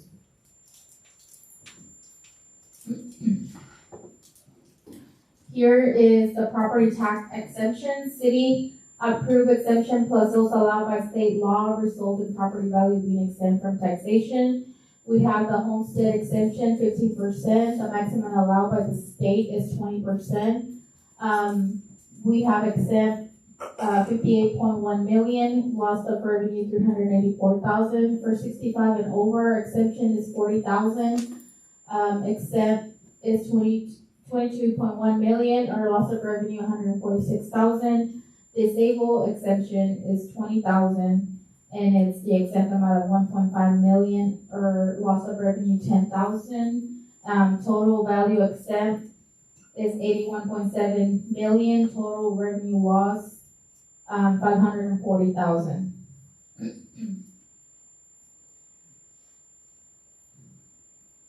Here you have a history of the local tax exemptions. from 2021, 2022, and 2023 based on homestead or 65 and over and older and disabled. In 2021, you can see it's 442, then increases to 502, and then 540, and total of almost 1.5 million of exemptions throughout those 3 years. So we are proposing this tax rate 0.660798,710. And here is an example of taxes on a $250 home. The value of the home is $250,000. The 15% is a homestead exemption. The reduction of the $37,500, which brings it down to $212,500, times the proposed tax rate. The total tax due year is $1,404.20, or monthly average of $117.02. For the 65 and older, for $250 home, they get a 15% home exemption, which brings it down to the $212,500. And additional local exemptions for being 65 and older is the $40,000. So the new taxable value is the $170,500. You multiply it by the proposed property tax rate, and it comes out to $1,139.87, or a monthly average of $94.98. For the next one is for disability, they get the 15%, which is the $37,500. So it was the $212,500. The additional local exemptions of the $20,000, bringing it down to $192,500. Multiplied by the proposed tax rate, and it comes out to the $1,272.04, or $106 monthly.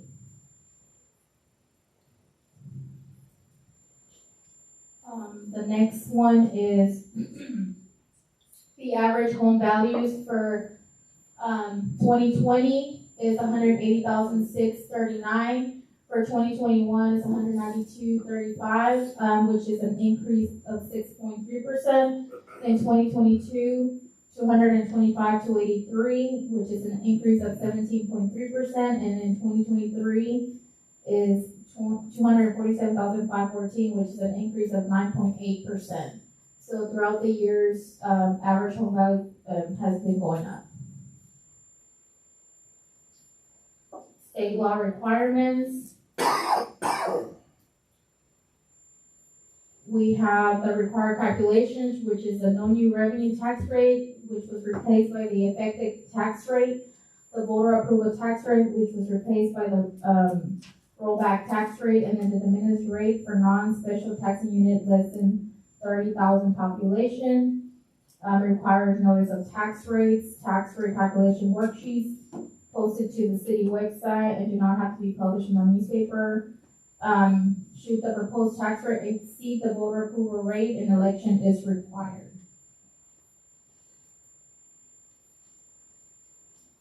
For the no new revenue tax rate,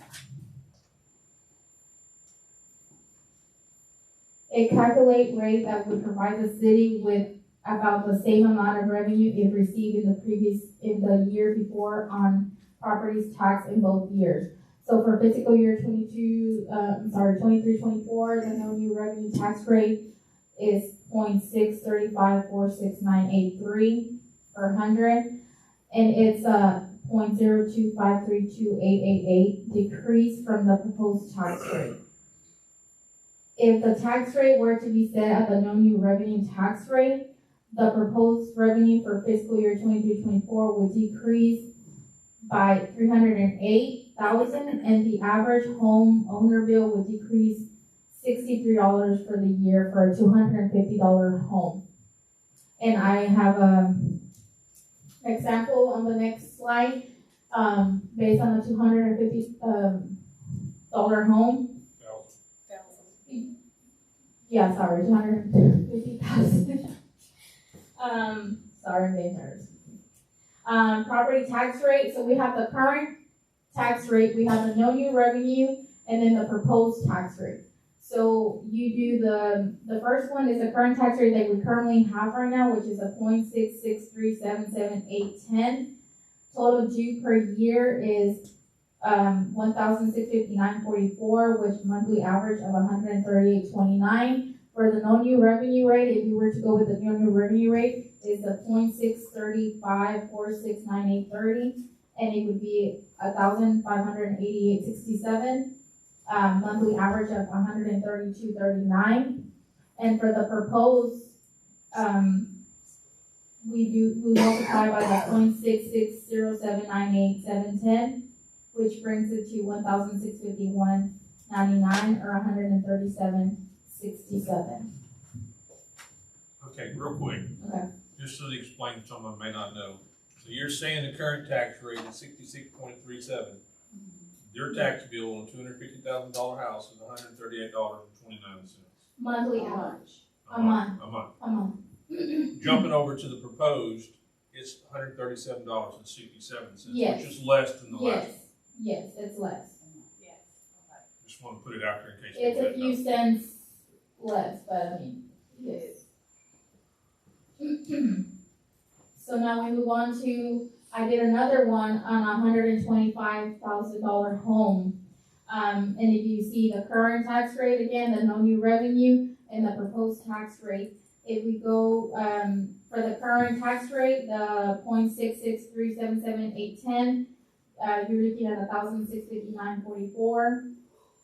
Monthly average of 138.29. Oh, sorry, I am in the wrong slide. Yes, you are. I'm in the wrong slide. Sorry. Okay, sorry. Let's start again. The 125,000. We do the proposed tax rate, which is a 0.663778810. The total tax due per year is $829.72. Monthly average of $69.14. If we do the no new revenue rate, which is a 0.635469830. Total taxes due per year, $794.38, or monthly average of $66.19.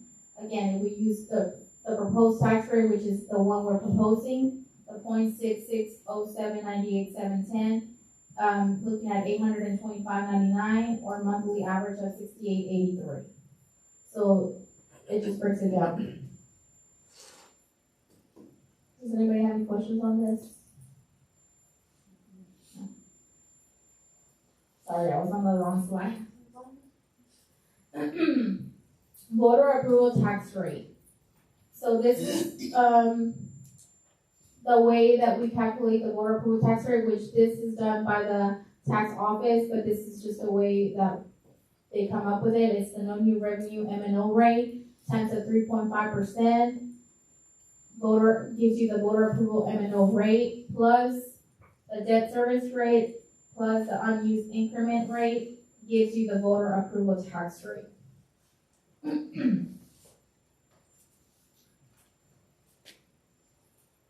So the voter approval tax rate, calculate maximum rate allowed by law without voter approval. This is how you come up with this. Divide total tax rate into two rates. Maintenance and operations is 3.5% increase, or no new revenue rate. Debt service, interest and sinking, current year debt payments divided by current year property values, plus unused increment rate if applicable. And then you add the three rates together to derive the voter approval tax rate. This year, the voter approval tax rate is, for fiscal year 23-24, is a 0.660798710 per 100. This is the proposed rate recommended by staff. We're moving on to the de minimis tax rate, and this is the way we come up with the de minimis tax rate. You do the no new revenue M&O rate plus the rate for additional 500,000 plus the debt service rate gives you the de minimis tax rate. Once again, this is done by the tax office. And so it is equal to the sum of the no new revenue M&O rate, the rate they will raise 500,000 in the maintenance and operation only. And then current debt rate. So for this, for fiscal year 23-24, the de minimis rate is 0.69026324 per 100. which is a 0.02946452 increase from the proposed rate. If tax rate were to be set at the de minimis rate, proposed revenue for fiscal year 23-24 would increase by $358,000, or the average homeowner bill would increase by $74 for the year of $250 home. Thousand, sorry. It's been a long day. It's been a long day. Yeah, it's been a long day. Yes, it's been a long day. Tax rate comparison. So from the proposed tax rate to prior year rate, you see it decreased. From the no new revenue tax rate to the proposed tax rate, it did increase. The voter approval tax rate is equal to the proposed tax rate. That's the one we're recommending. And from the de minimis rate, it's from the proposed tax rate to the de minimis rate, it decreased.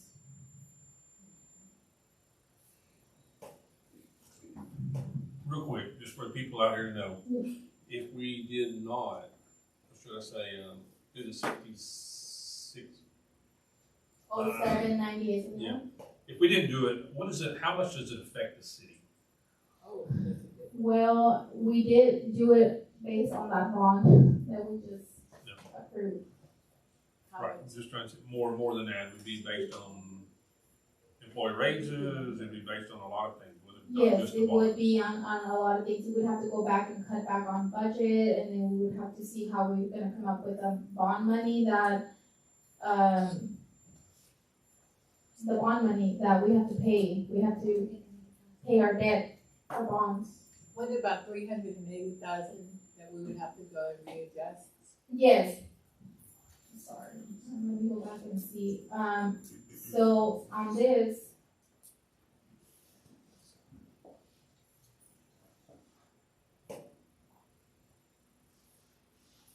so here on this one, it would decrease our budget by 308, but it would only decrease the homeowner's bill by $63 a year. So it would affect more the city than a taxpayer. Saying that, you should know if that is the case, then we will have to look for other ways in which may cause us to relook next year at your utility rates again.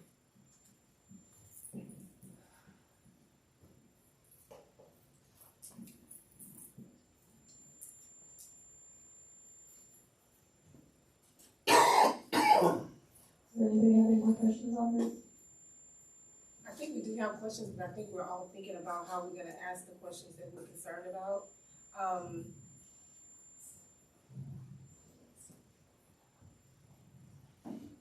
I guess at the end of the day, these numbers, and I'm still learning all of this, and I'm trying to take in what you shared with us, and I think you did a great job with breaking out the details. But my concern is the burden on the taxpayers. You said, and you said it saved like $63 a year, right? Yes. Which is like $525 a month if you break it down by the month, 12 months. I don't know. Yeah, if you break it down, 63.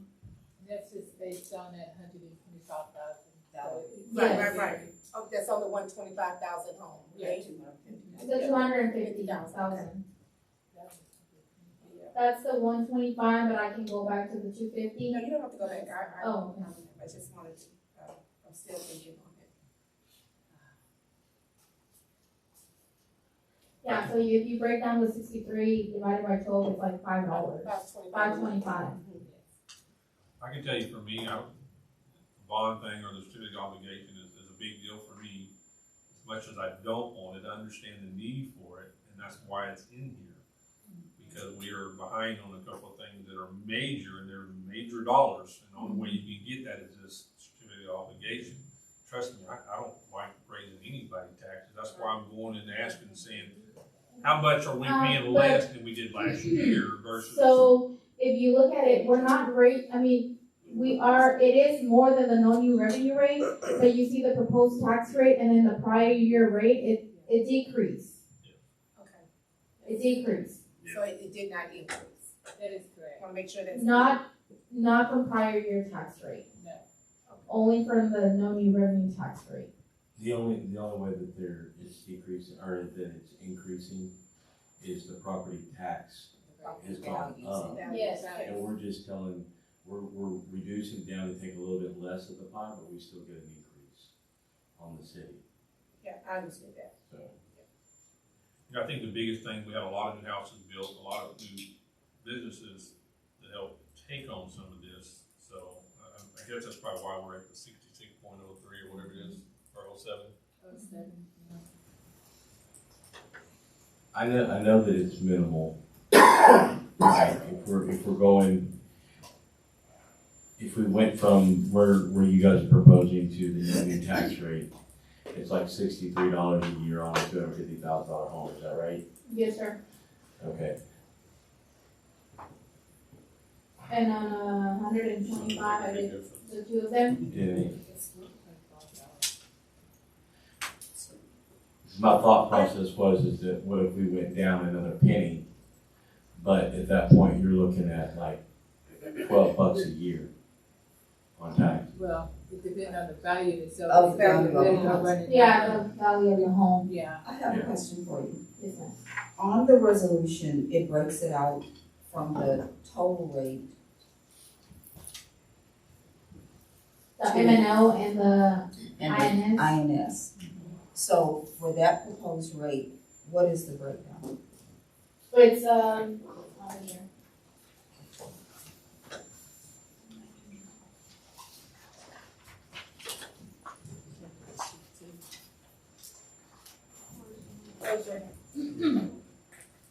On page 314. So if you look at your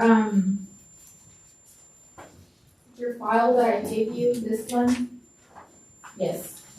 You go to page.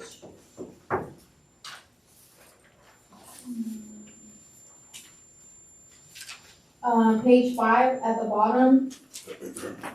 You see that 0.34523714.6. Can you say that again, sir? Page 5 at the bottom. Is it number 39? Yeah, number 41. No, page 5. Page 541. Okay, that's the M&O rate. And then the INS rate is on page 6, number 48. Those two, when you add them together, it equals a 0.6607. It equals the total. Yeah, it equals the total, the 0.660798,710.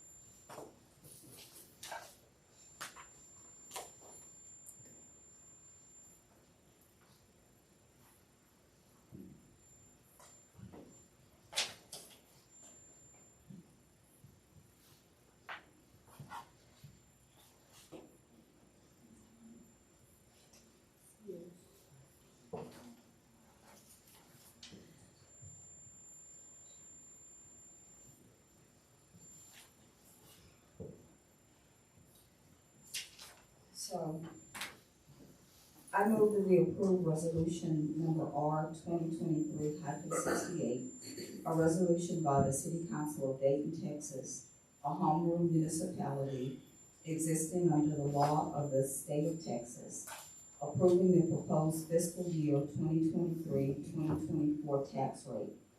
Whereas the City Council of the City of Dayton establishes a tax rate where year in order to continue providing services to the citizens of Dayton. And whereas the tax rate operates as calculated by the Liberty County Tax Assessor Collector. And whereas the City Council must approve a proposed tax rate and have a public hearing to discuss the proposed tax rate prior to setting the tax rate. Now, therefore be it resolved that the City Council of the City of Dayton, Texas, hereby approves the proposed fiscal year 2023-2024 tax rate of 0.333562460. Do the total and then break it down. That's not the way it's written. Oh, then do it exactly how it's written. Thank you. Being comprised, oh wait, no, you're right. The tax rate of 0.66079871, being comprised of an M&O of 0.333562460 and an INS rate of. Cheryl, I'm sorry. I think the M&O was the wrong number. Okay. I'm sorry. To get the math to add to that proposed rate.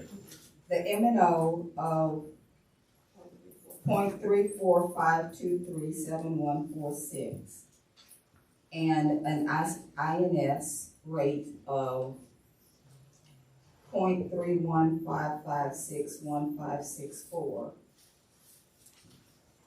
And now, is this to be passed and approved today, or is this? Yes, ma'am. So one thing, Mayor and Council, just to point out is what y'all are adopting tonight, should Ms. Cheryl's motion get a second and y'all vote on it, is the proposed rate.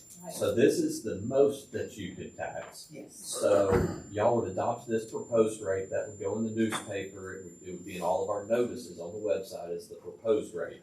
Then when you come back to vote on it, you could vote on this or anything lower than this.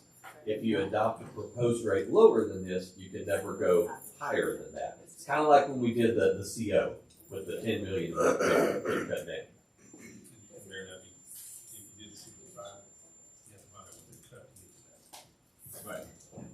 So I have a question, based on, the information that we received here. And based on the $8 million bond, will this keep the INS rate up or will it bring it down? Because I'm trying to understand that part. From the INS, right now currently it's 0.3177, and it's going down to 0.315561564. So it brought it down? Mm-hmm. Okay. And I think, correct me if I'm wrong, but the proposed INS rate includes this CO that y'all just approved tonight. Yeah, it includes the payments already. Yes, so this 0.31556, all of that includes the bond for the CO that y'all approved tonight. So that wouldn't change. And Leslie, I'm sorry, if y'all were to vote on a lower, that INS rate will stay the same. So say if you take a penny off, it wouldn't be essentially a half cent off INS, a half cent on M&O. It would be a cent off of M&O, because that INS has to stay the same. Okay. So day-to-day functions, the stuff, not our debt obligations. Okay. Thank y'all for that clarification. But we have a motion that is going to die without a second. Okay, I have a motion to approve Resolution R 2023-68, as Cheryl so eloquently said all of that. I'm not going to say it all again. Do I have a second? I second. I have a motion to approve by Cheryl and a second by Tanya. I'm sorry, by Valerie. All in favor say aye. Aye. All opposed say no.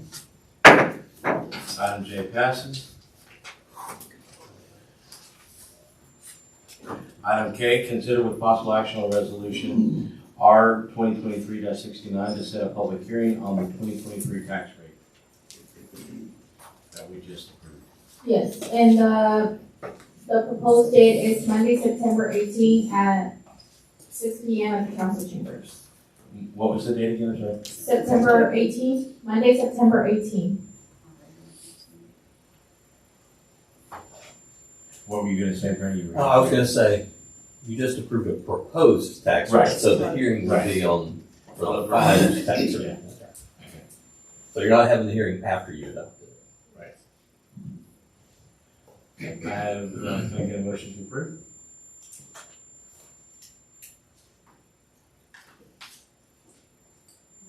I move that we approve resolution R 2023-69 as presented. Do I have a second? I'll second. A motion to approve resolution R 2023-69 by Tanya with a second by Cheryl. All in favor say aye. All opposed say no. Item K passes. Item L, consider with possible action resolution R 2023-70 to set the date, time, and location for the vote on the tax rate. Once again, it's gonna be the proposed date would be Monday, September 18 at 6 p.m. at the council chambers. Do I have a motion to approve to set the time and date for our resolution R 2023-70 for the vote on the tax rate? I move that we approve resolution R 2023-70, setting the date, time, and location, for Monday, September 18th at 6 p.m. in, Dayton City Chambers to vote on the 2023 tax rate. Second. I have a motion to approve R 2023-70 with a second by Cheryl, with a second by Tanya. All in favor say aye. All opposed say no.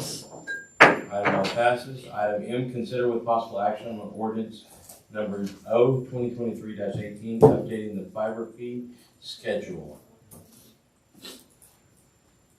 We're playing musical microphones. Yes, it is. Yeah, I promise this won't be as difficult or challenging as a tax rate. We might be out of part. Positive. So this, say again? Have you been up as long as she has? No. Not at all. So this ordinance is amending Article 6.1000. It amends the fees for the city's fiber internet service. This will also allow more options on the residential side that we did not have before, as well as some changes in pricing with our business customers. On top of that, we're looking at adding some promotional items to kind of help jumpstart or kickstart Daynet back in action. Okay. Very, very straightforward and simple. So originally on the residential side, we had a single plan, which is a 1 gig fiber service. We looked at the way that some of the competitors are presenting their offerings. So we wanted to match somewhat what they have. So we've added 3 additional residential plans. Aside from the 1 gig service, which is currently at the rate of $79.99, we've added 3 additional. A Daynet 100 plan, which is a 100 meg service at $29.99. A Daynet 300 plan, which is a 300 meg service, and that rate is at $49.99. And a Daynet 500, which is 500 meg service at $64.99 per month service. As far as the commercial side, so just keep in mind we only have the single 1 gig service, so we've added the 3 additional residential services. On the commercial side, we did have 4. We still do have 4 plans, but we made some changes in the way that we provide those services. Also did some name changing, so it made it a little more Daynet-like. And I'll try to compare the cost real quick. So we have a Daynet SMB plan 100, which is a small medium business plan. Originally, we had it at $100 plus tax. Now we've changed that to $44.99. The next one is a Daynet SMB 300. Prior, the rate was $150 per month plus tax. We've reduced that down to $59.99. Yeah, I want to interject in that. That's good that y'all done that, because there's some businesses, all they want maybe is the news, or they want to have email, when you set it at a rate so high, they're not gonna be on it. So I'm glad y'all went. Absolutely. As I was mentioning, the next one, Daynet SMB 500, kind of going with the rest of the others, 500 meg service at $74.99 per month. And we have the Daynet SMB 1000, which is a gig service, $99.99 as opposed to originally $450. Big drop. I did have some add-ins on the commercial side. A lot of commercial or businesses need a static IP address. So that's dedicated just for them. So we did add this service. I added an initial static IP setup fee across the board for $60 plus tax. Daynet Static IP1, which gives them an allotment of one static IP address, and I can explain these if you need me to get deeper. For $12 per month, add on to their existing service. Or a Daynet Static IP2, which is $30 per month, which gives them 5 usable IP addresses. Anything beyond the need for 5 IP addresses has to be justified for need, and that's the Daynet Static IP Pro, and we'll price those accordingly based on that number that they're requesting. Any questions? I just want to say I'm very excited about this from the perspective of businesses that wanted to initially get on Daynet that wasn't really affordable to a lot of them compared to other options that were available. And so I'm glad to see us getting competitive with that. Yes, ma'am. I got one more that needs to be added to this package. I would have switched, because I love to support this, but I can't in a sense that I don't have any phone service if I was to go to Dayton.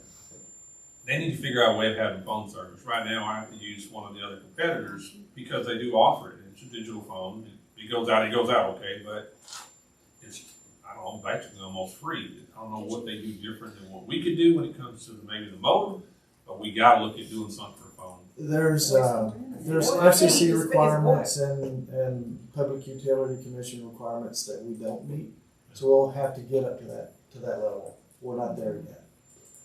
So we're not at the level where we can use VoIP? So you can, but we cannot can, offer, you can, so we cannot offer you that service, but you can subscribe to other services. Google or somebody. Correct. Yeah.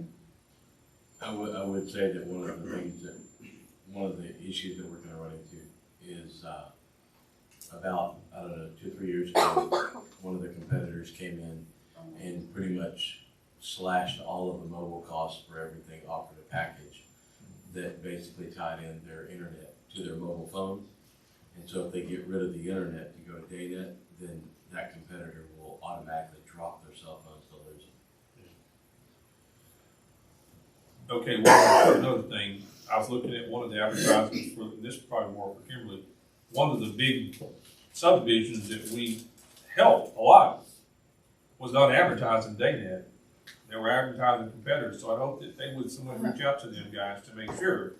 And we have. Absolutely. One of the issues was because at the time, a decision was made to stop installing. Because originally we talked with the developer and he was in agreement with advertising Daynet for us. All the way till the end, when we decided not to, he was still trying to get the service. So I know James have reached out to him already. And he said, yes, let's talk. So we're getting there. Any other questions as far as the changes in pricing? How long will the promos be going on? You're jumping the gun. You're jumping the gun. Settle down. This is where it gets fun. I did read the packet. Okay, perfect. So just to get into the promotional, and then we'll discuss the wins, right? So now just keep in mind the promotional is only applicable to residential, okay? So starting with the Daynet 100, our standard rate is $29.99.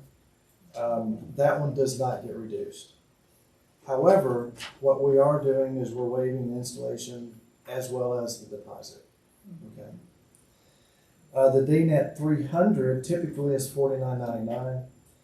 We've reduced it to $34.99 for 3 months. After 3 months, then it reverts back to its original cost. We're also waiving the deposit, and we're also waiving the installation fee. Same suit with the DayNet 500, originally $64.99, at least with the new cost. Promotional, $44.99. Waiving deposit as well as waiving the installation. DayNet 1000, original $79.99, reducing it to $64.99. Waive both the installation and deposit. And again, keep in mind these three will be, with the exception of the DayNet 100, because we did not reduce the amount, but the 300, 500, and 1 gig service, that's for the first 3 months, and then after that, it will revert back. So when do we start? That's the question. Immediate. Yeah. So as soon as we get the approval to run forward, then it immediately starts. I will say this, when we say immediately, but we want to make sure that we also have the staff on board to handle what we hope this would do for us. We did look into this because I felt that we are paying a bill. And we're just sitting still, holding on to Daynet and not moving it. So it's very important, once we said that we was considering to sell Daynet or going to a partnership, and speaking to the people who actually submitted, they were encouraging us to hold on to it. They was encouraging us. And they talked to us regarding our pricing.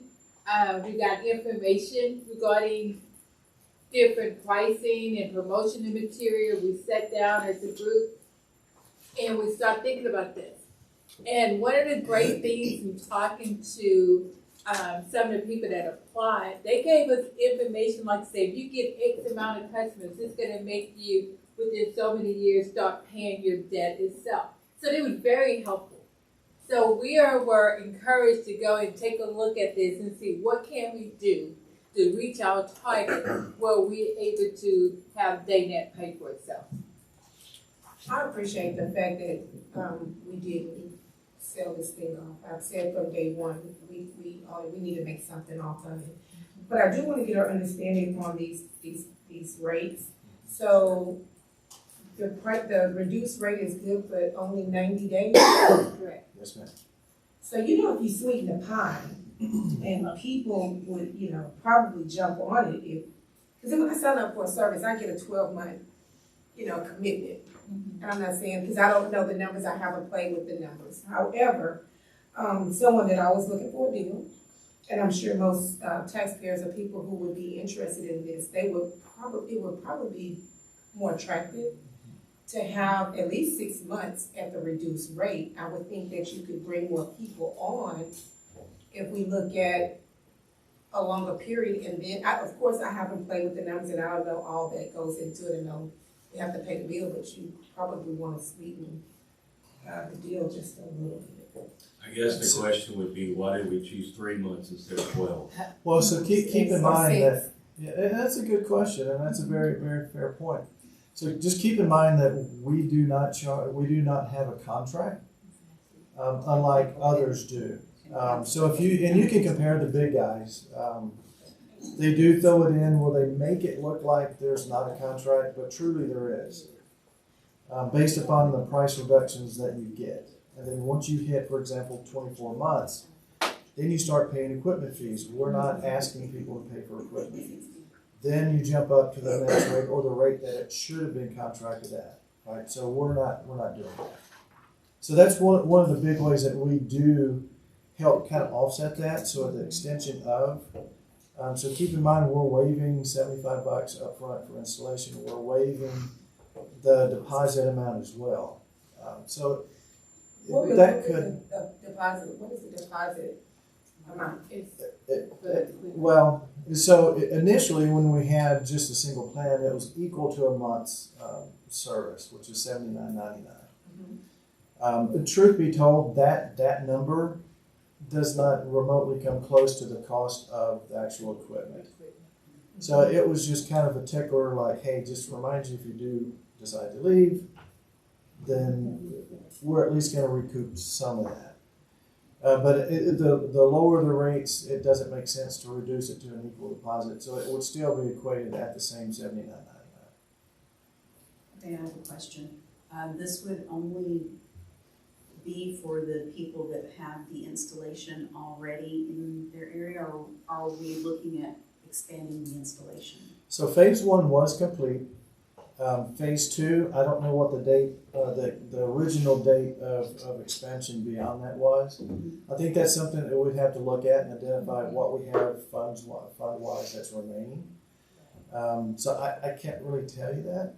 Okay. And secondly, would we be contracting with another company to bring the boxes into the homes like we did before? We're trying not to, and one of the reasons, if we went back and looked at some of the costs that we were incurring, it was just absolutely insane.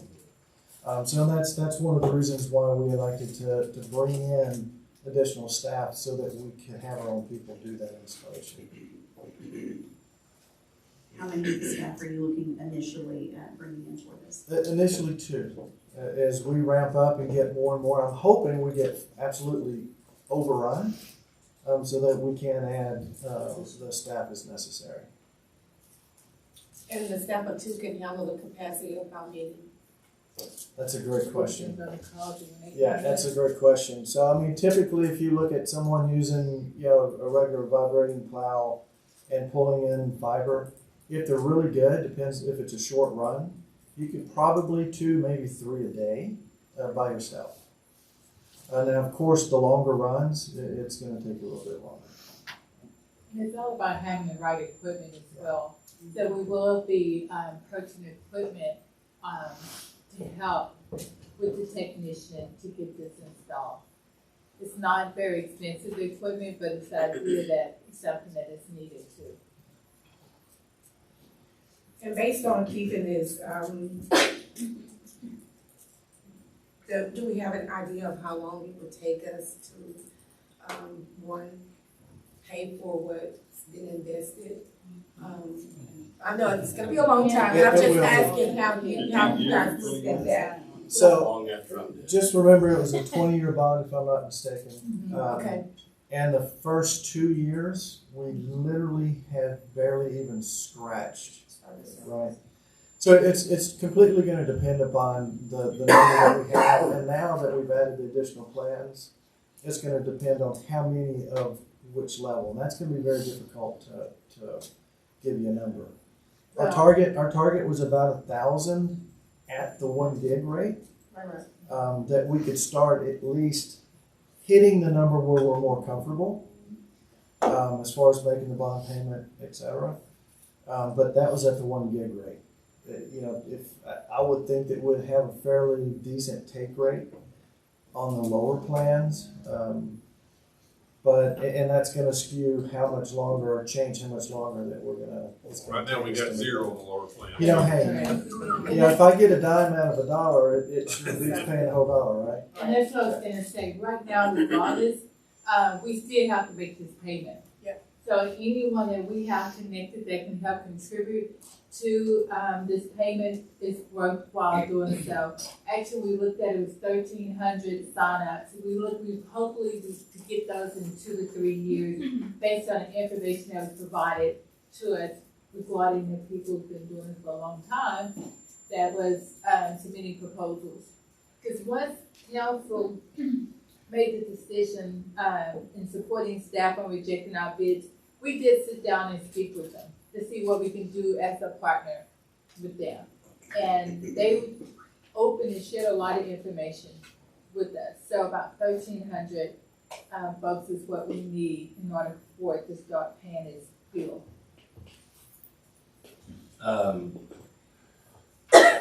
To Two questions. One is, as we are trying to hook up new customers, one of the main things that everybody remembers is all the water main breaks and all the sewer breaks. What are we doing going forward to mitigate that as much as possible? Well, keep in mind, those breaks typically was not bringing it to the home, right? That was street to home, you didn't have that issue. Okay. During the infrastructure phase, that's when you started to have those issues. So being that we're not doing those, it should be kept at a minimum. I'm not gonna guarantee that it's not gonna happen, because there's always hidden line, hidden sprinkler or whatever. We'll do, best effort, do the locates as required. And being that the way that we will be doing the installation, we're not typically gonna do a direct bore, which could cause some of those issues. We'll do it's called a vibrating plow that pulls the fiber in. So that should mitigate most of those issues. Okay, so we're not like running new main trunks, we're just utilizing the Correct. trunks that are already there. Absolutely, Okay. yes. We're still trying to build out phase one. Yeah. That's where we're at today.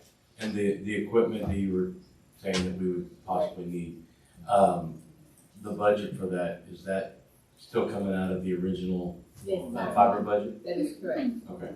And I know you asked earlier, how much money is in that fund, leftover bond money? It's $3,126,593.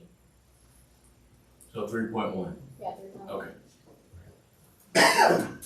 So I move that we approve ordinance O 2023-18 and ordinance amending appendage A of the city's fee schedule. Article 6.000, utility related fees, amending section 6.1000, amending fees for the city's fiber internet network and establishing an effective date. Second. I have a motion to approve R 2023-81. Do I have I'm sorry, O 2023-18. Do I have a second? I have a motion to approve in a second. All in favor say aye. Aye. All opposed, no. Item M passes. Item N, consider with possible action on resolution R 2023-81, approving the first amendment to the exclusive agreement for the solid waste collection, transportation, and disposal contract with Frontier Waste. Mayor and City Council, we're bringing this to you this evening because we end up talking with Frontier Waste, working with them on providing the best rates we can for our community. It's been proposed several things, but I want Terry to be able to describe what we met on. I think this is a great opportunity. Forward to working with y'all. So we thought outside the dumpster as much as we could. Management team got together and we looked at how could we be a better partner to the city of Dayton. And that's the important part, is we needed we really wanted to be that partner. So when we looked at it, we did some numbers, we did some crunching, and we said we could do a no price increase for 23-24, which was asked for 6.7%, which would have taken your rate to 1602. So we would not do a price increase for 2024. Currently, your contract allows us to do a CPI, trash and garbage, whatever it is. Right now, today, I checked, it's 8.9. It went up that much since May when I did this. So we're saying for your residential customers, we would cap it at 3%. We're very comfortable with that and say from now on, for the term of your contract, residential rates would only increase by 3%. And this is something you can budget. It makes it very easy to have a cap. Many communities have this, that they really makes their budgeting process much easier, and it's a reasonable figure. We can live with it. Commercials would still have whatever comes out of the CPI index. And we also would credit, right now you've already been billed for the 23, but we would credit completely off and you wouldn't have that. We are asking for the 5-year extension on that.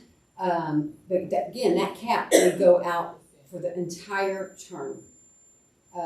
Being a good partner to the city was our main goal here, to come up with a plan that would benefit the residents immediately, but then would make it easier for the city, the council, to make sure that they can budget easier throughout the coming years.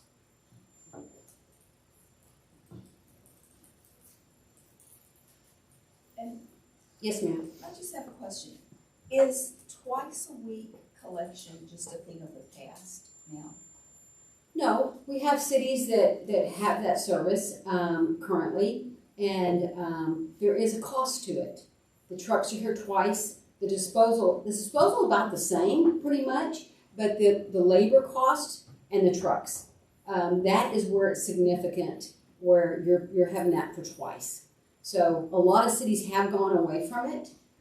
We still have a few that are holding on to it. And it is something that we can offer. We just, when we proposed it, this was what the city chose. Okay, because the cost would be The most economical to the city. Because it's less manpower, it's once a week. So are you wanting to see like a cost breakdown? Well, no, Like I mean, twice per month?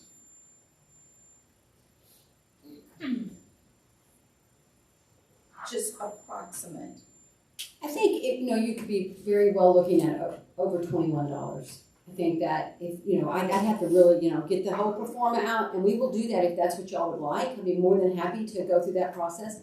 But I know that it's going to probably be $20 plus. When you say $20, what do you mean by $20?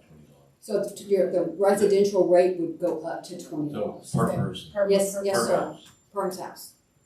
Is that per month, per year, per? Oh, yes, ma'am, per year. Oh, Sorry. per. I'm sorry, per month. Per month. Oh, I was gonna say Per home, per per year. month. That's not bad Per either. month. Okay. Whereas this proposal keeps it. Same right now for the next year, they have no rate increase for 23-24 for that 12 months, and then we would only see a 3%. No more 6.7s or 8 point whatever it is right now. So 3% per year for the next 5 years. For the term of the contract.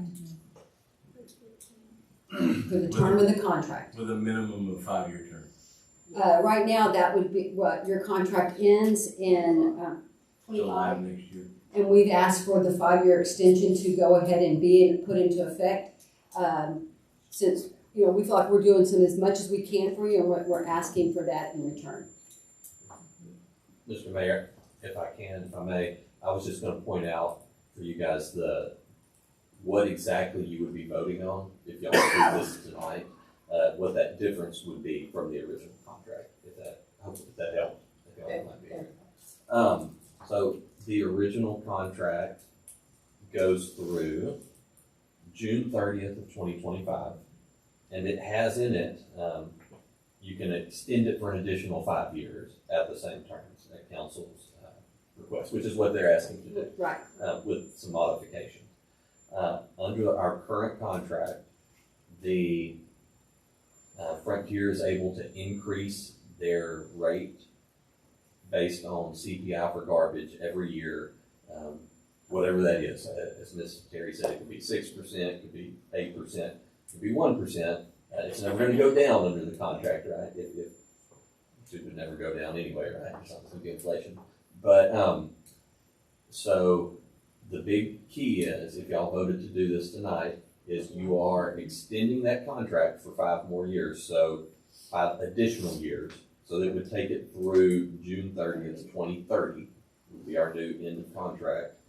And the key difference is, instead of the increases being based on CPI, it would be locked in at 3% annually for residential. Commercial would stay exactly the same based on CPI.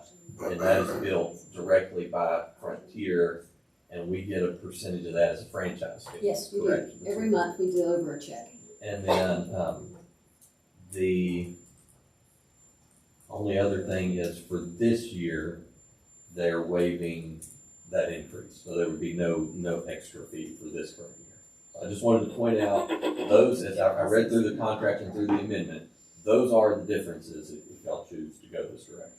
So if we choose to hold and keep the contract intact as we have it today, what are we looking at an increase? 6.7%. We're looking at six, even though y'all came back before and said 5. No, sir, we did not. No, sir. We hadn't entered into a contract. We held the conversation and tried to negotiate a 5. When she came back to me with a 3, that was a better deal, it was 3%. So council, you never did a 5. Terry and I sat and talked and tried to come at a 5. When she said 3, I was like, okay, that's much better. So we never agreed upon a 5.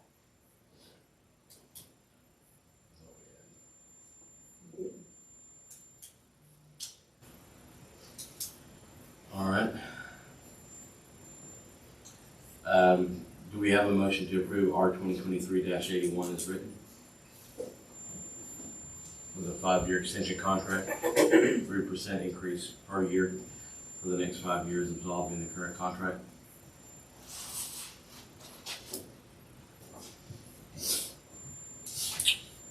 Kim, I know that this is based on the current contract. This is great, considering that the current CPI is 8.8 to 8.9.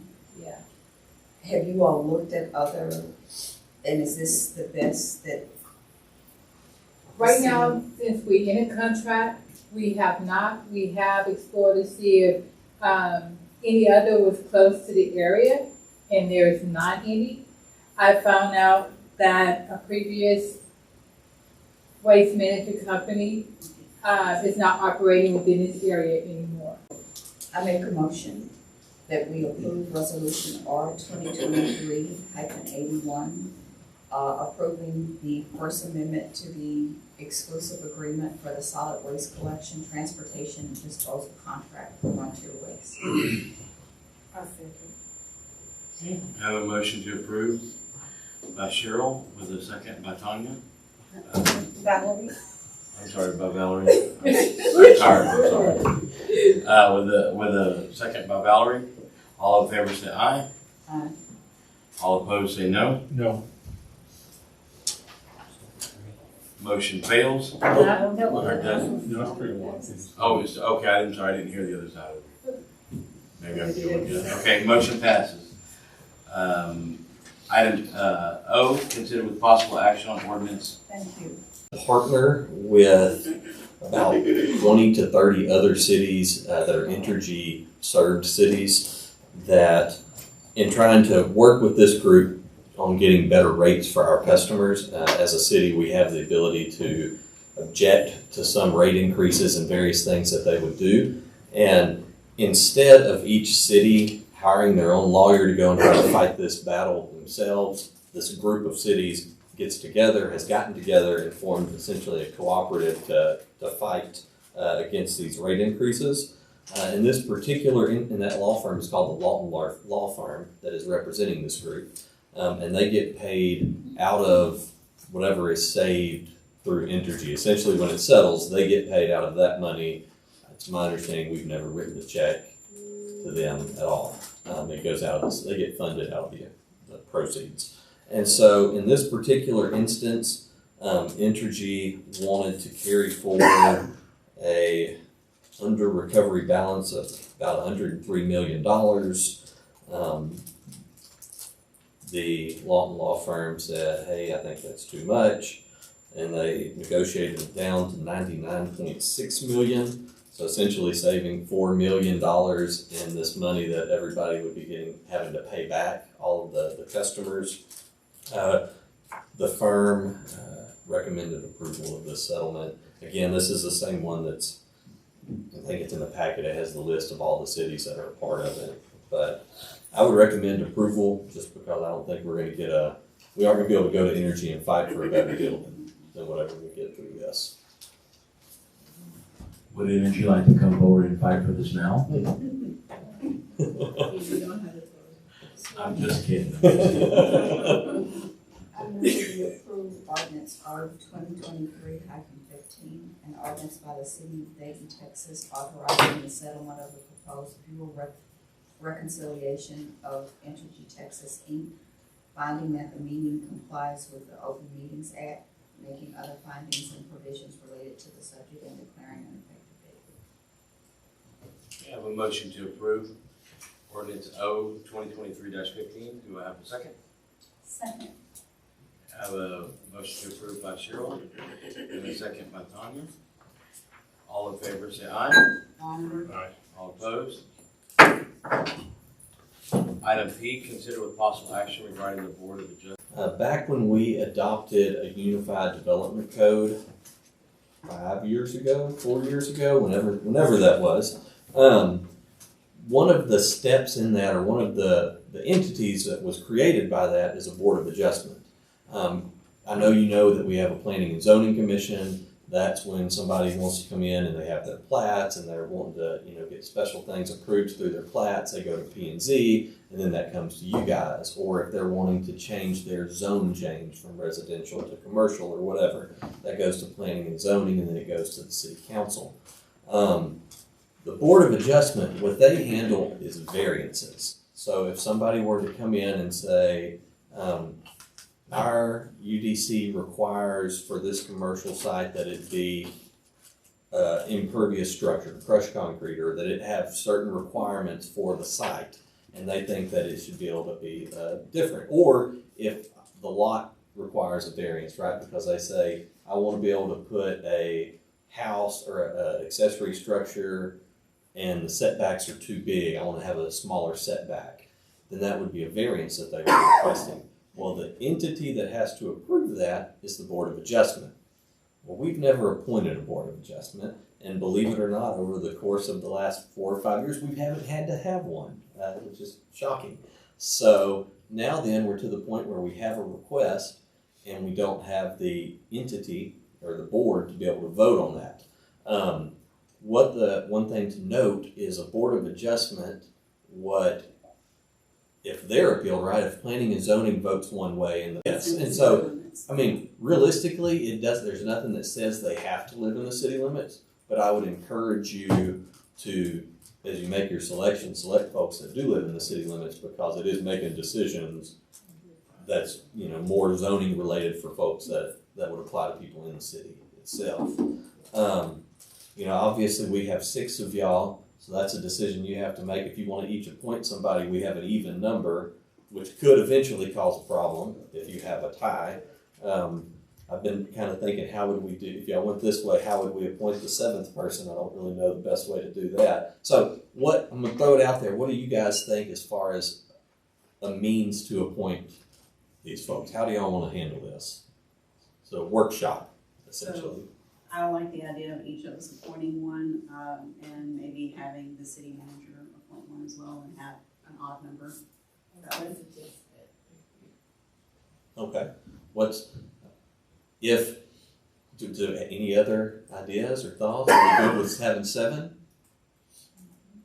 Yeah, I think I'm so. good with 7 because it breaks the time. If you have a time, 7 is a good number. If y'all would like to move that way, we could get a motion tonight to approve not creating the Board of Adjustment, but having 7 members on the Board of Adjustment, with each member being appointed by one council member or the mayor, and then one by the city manager.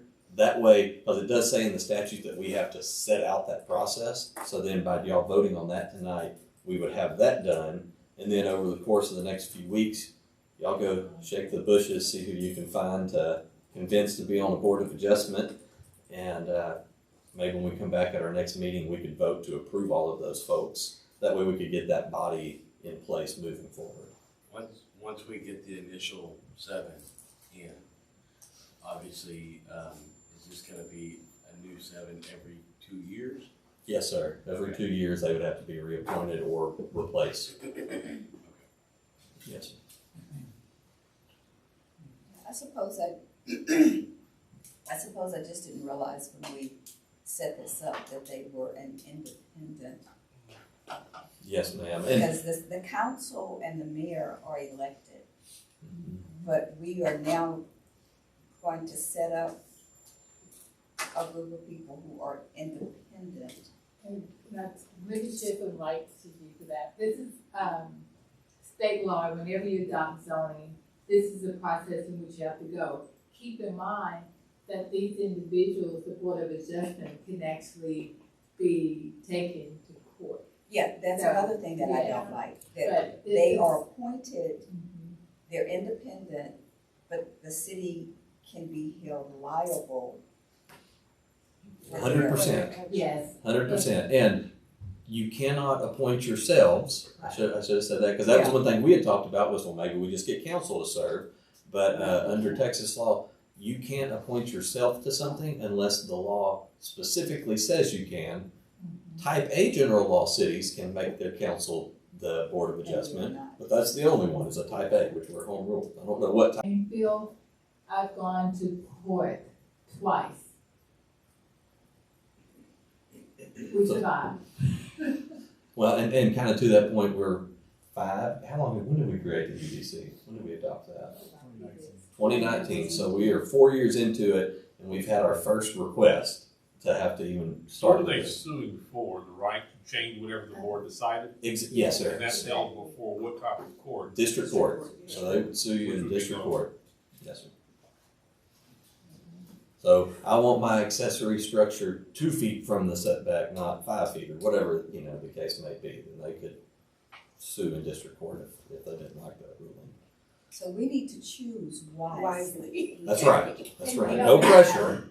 Keep in mind, these requests have criteria which have to be Yes. satisfied. Yes. So they have criteria that they look at to make a determination. So it helps if we ever have to go into court, if they base their decisions on these criteria.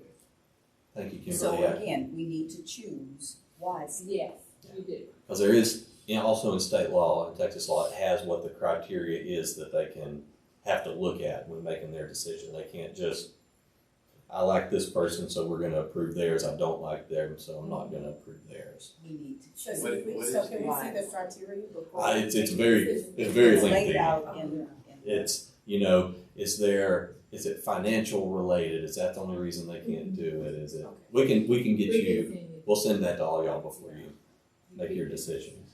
But I guess for today, are we okay with it being a 7-member board appointed by, 1 member appointed by all 6 of you, and then 1 by the city manager to get to the 7th? And if so, can we have that in a motion? And if you want something else, please do. I'm all ears. I just was trying to throw some ideas out there. Okay. I think we're okay on the structure of what you're saying, but want more clarity on the qualifications that it would take to get someone on the board. And the qualifications. What they need to have to go on board. The qualifications would be They live in the city. they live in the city of Dayton, Yeah. and that's it. And it would be whoever you think You can handle the job. is the best person for you, right? That you trust and that they're willing to do it. Then that would be your person and saying, just around that. Okay. But we will send you all within the next few days the criteria that they have to look at, not for them to be on the board, but the criteria that they have to look at to make their decisions when they are ruling and stuff. Can we get a motion to approve the items as Brandon has laid out? That would be a perfect motion. Huh? So that would be a perfect way to word it too. An ordinance or resolution No, or ma'am. anything, okay. Well, I move that we approve beginning the process of creating the Board of Adjustment with the 7-member board based off of 1 appointment from each council member, 1 from the mayor, and 1 from the city manager. Do you want them to all have to be city residents? Yes, and the criteria is that each appointment has to live within the city limits of Dayton. And be in good standing with the city, both financially and civilly. You can add that too, yeah. Just Is like that to run part of for, the criteria? I mean, that's up to you guys if you want I'm to. adding that as something. And be in good financial standing with the city. Thank you.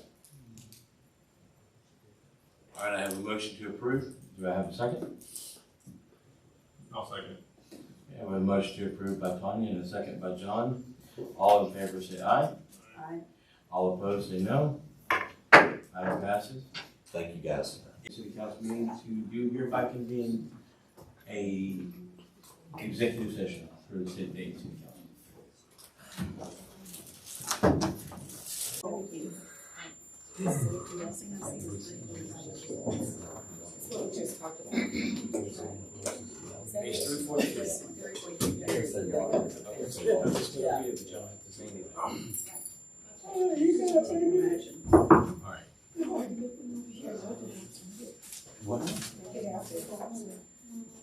It is now 9:15 or 9:17 p.m. and I hereby close this executive session of the Dayton City Council. Do hereby reconvene the regular City Council meeting.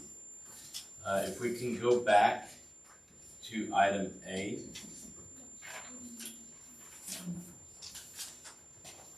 Consider with possible action the amending of Resolution 2023-79 regarding the placement of the Broncos at the underpass.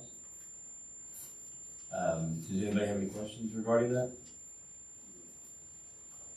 Can I get a motion?